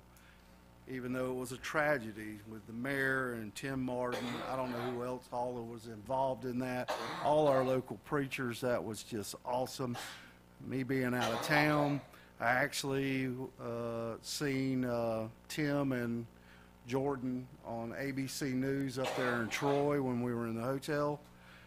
Tim with his Newberry hat on and all. It was we were representing, and it wasn't, we're always going to be that way here in Newberry. And just out of the frame, out of view, was Commissioner Hersom standing right there. Oh, I didn't. But, well, the frame cut him off. It stopped right there with Commissioner Martin's hat. Yeah. And that's all I got. Thank you, sir. Commissioner Hersom. I'd just like to congratulate the commission for riding the bull, for winning the bull riding event. So I paid for that for several days, though. So I'll just let you know that I'm not as young as I used to be. Hey, you got to get your wins where you can. I'd like to thank the city clerk and attorney for the excellent training this evening. Appreciate it. Appreciate that. And when the traveling meeting would not be allowed with the city or the county commission, I understood that. And then on Thursday, I did have the opportunity to travel with the city manager, see some of our facilities around town, so I appreciated that opportunity. And then certainly, while it was an unfortunate event, the opportunity just to officially represent Newberry both Friday and Saturday night. Thank you, sir. Commissioner Farnsworth. Yeah, sadly, the Farnsworth Parker team kind of came up short on the golf tournament. Travis just didn't bring his A game. But in his defense, he was very concerned about West Fest, and he was worried about having to transfer all this stuff from Lower Fort Park out to Easton, and he wasn't able to concentrate on his golf game the way he should have. So, but I'm sure he'll be ready next time. And I guess that's pretty much it. I don't really have much more. Well, thank you, Commissioner Farnsworth. Thank you. Commissioner Martin. So just to be clear, you didn't win? But it was very close. Okay. All right. The issue with the shooting on Thursday is clearly very tragic. Those families are going to be dealing with that for a very long time. I know I wasn't after my brother was killed in a car accident many years ago. It took me 6 months before I felt normal. So I want to obviously encourage everyone to keep those families in your prayers for a long time. This is not a couple of day issue for sure. I think although it's Newberry's character, I know that direction comes from above, comes from our Heavenly Father, and I think to see that come to fruition on Friday night when all those deputies drove back through town, we were 2, 3, 4, probably 10 people deep on the sidewalk in different areas, and and just when you think humanity is on the brink of going to the abyss, God gives us an opportunity to say otherwise, and I just think it's absolutely miraculous. Thank you, Commissioner Glanzer. I'd like to add my condolences too to the city of Trenton and everybody who had a loss at that time, and I was out of town as well, and I missed the opportunity to pay tribute.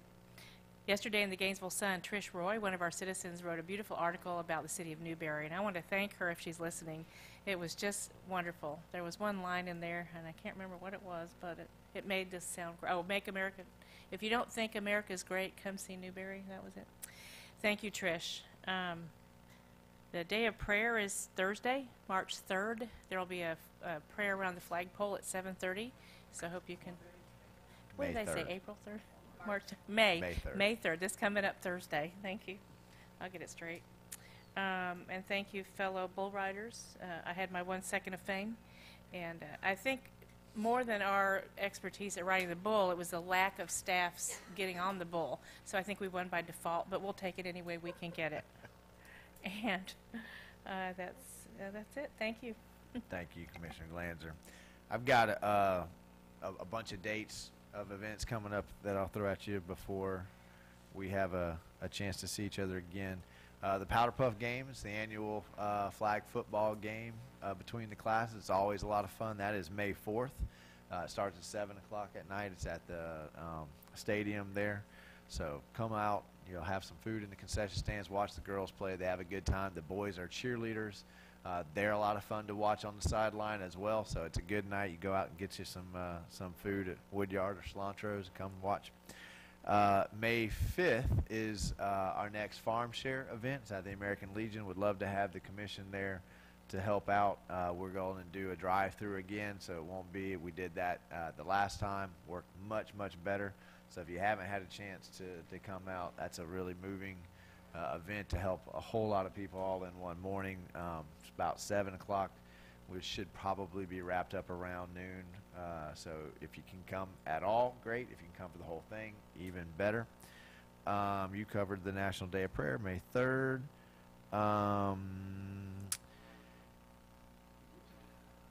Commissioner Farnsworth? We have another meeting before that, so I was waiting, but we can, I don't have it on my notes right now. Certainly offer our condolences to Trenton again. Please, everybody, remember that the funeral services are tomorrow. Different law enforcement agencies have been helping coordinate the traffic and giving direction to get there. They've posted the funeral procession routes. They're on social media, on Gilchrist County's Sheriff's Office website. Most of the out-of-towners are going to be routed off of I-75, and they'll be coming straight through the city of Newberry. They are preparing for upwards of 10,000 people to be at these. They're going to hold a joint funeral. So if you're in the city of Newberry tomorrow between 8:30 and noon, prepare for some heavy traffic back and forth. Please be patient. Did we find out if I asked if CSX was going to have any trains running through at that period of time? Yeah.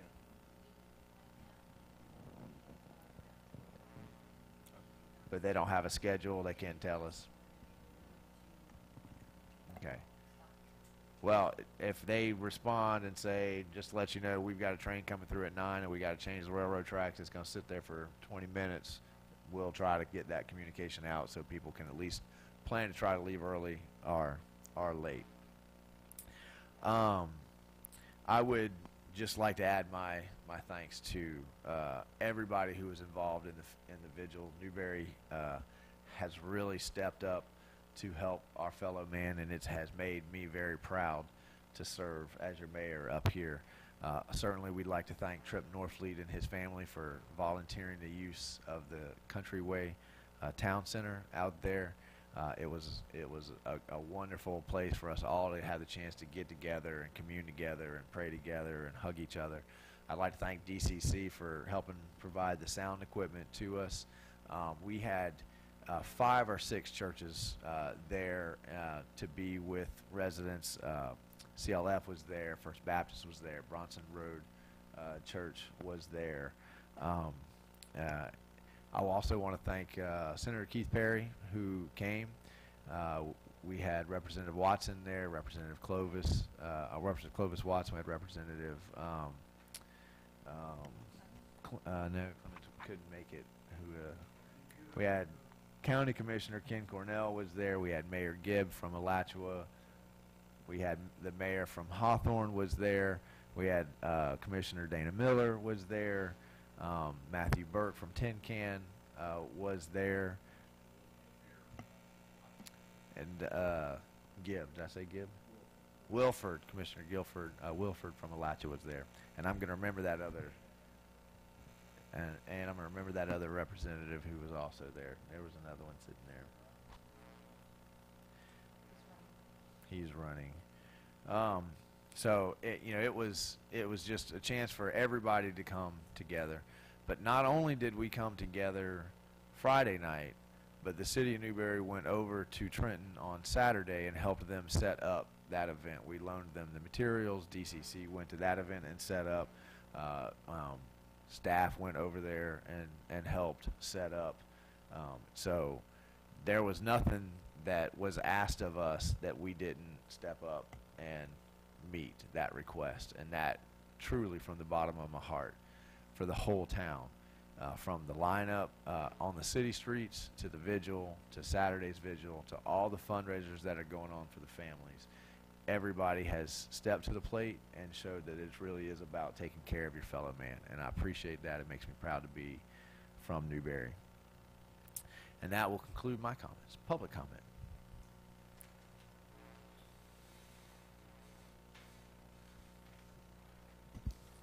Hi, Marlon Day with the Alachua County Library District. I want to thank Amy for mentioning earlier about the internship program. We would really love to have some applications for the summer semester. If you know any finishing sophomores through finishing seniors, the application is on the website.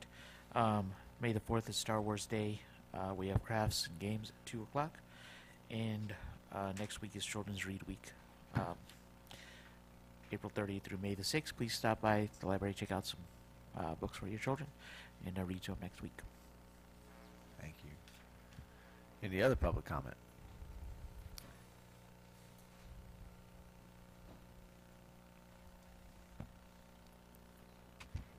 First thing, I want to thank you guys for voting for our Phase 3, to approving that.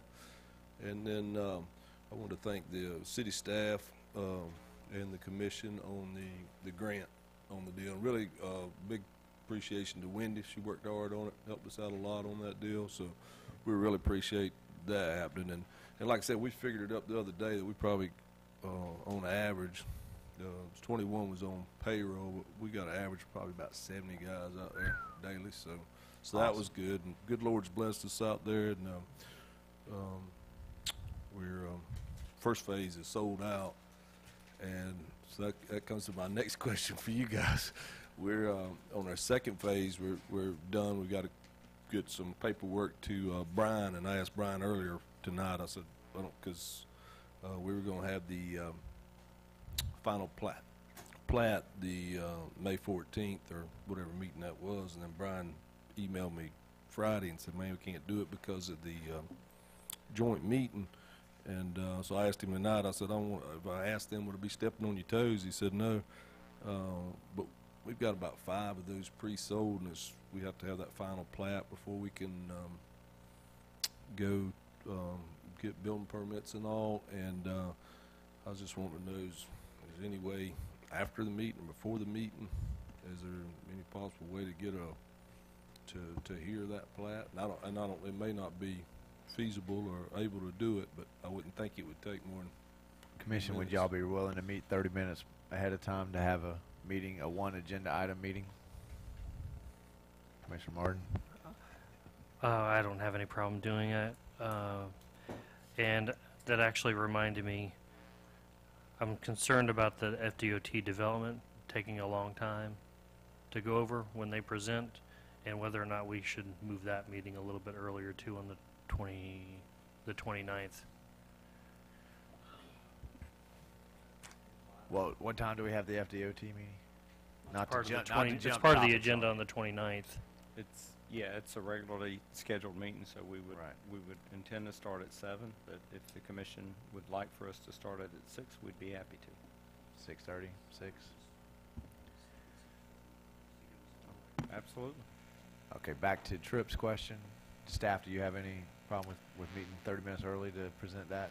Is 30 minutes long enough? Not at all. I think, Brian, did you prepare, these are a list of all the things that we have to have in place?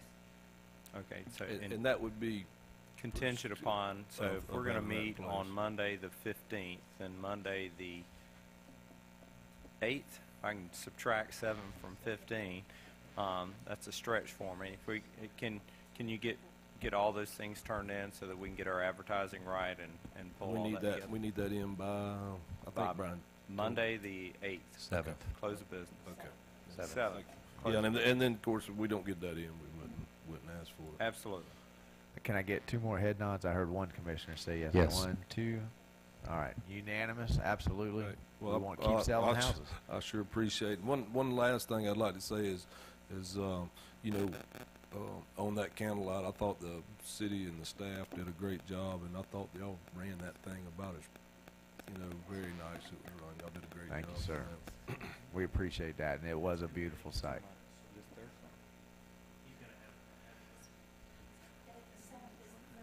Step up here, Peggy, if you want to make a comment. Peggy, okay. That was, for those of you watching at home, that was just a question about the day. All right, but we've got it all figured out. We will meet 30 minutes early so that we can fit that in, so we don't slow anybody down. Thank you, Commission, for your willingness to do that. Any other public comment? Hearing none, this meeting is adjourned, to be followed by a BOA in 30 seconds, unless someone needs to go to the bathroom. Mr. Mayor, the applicant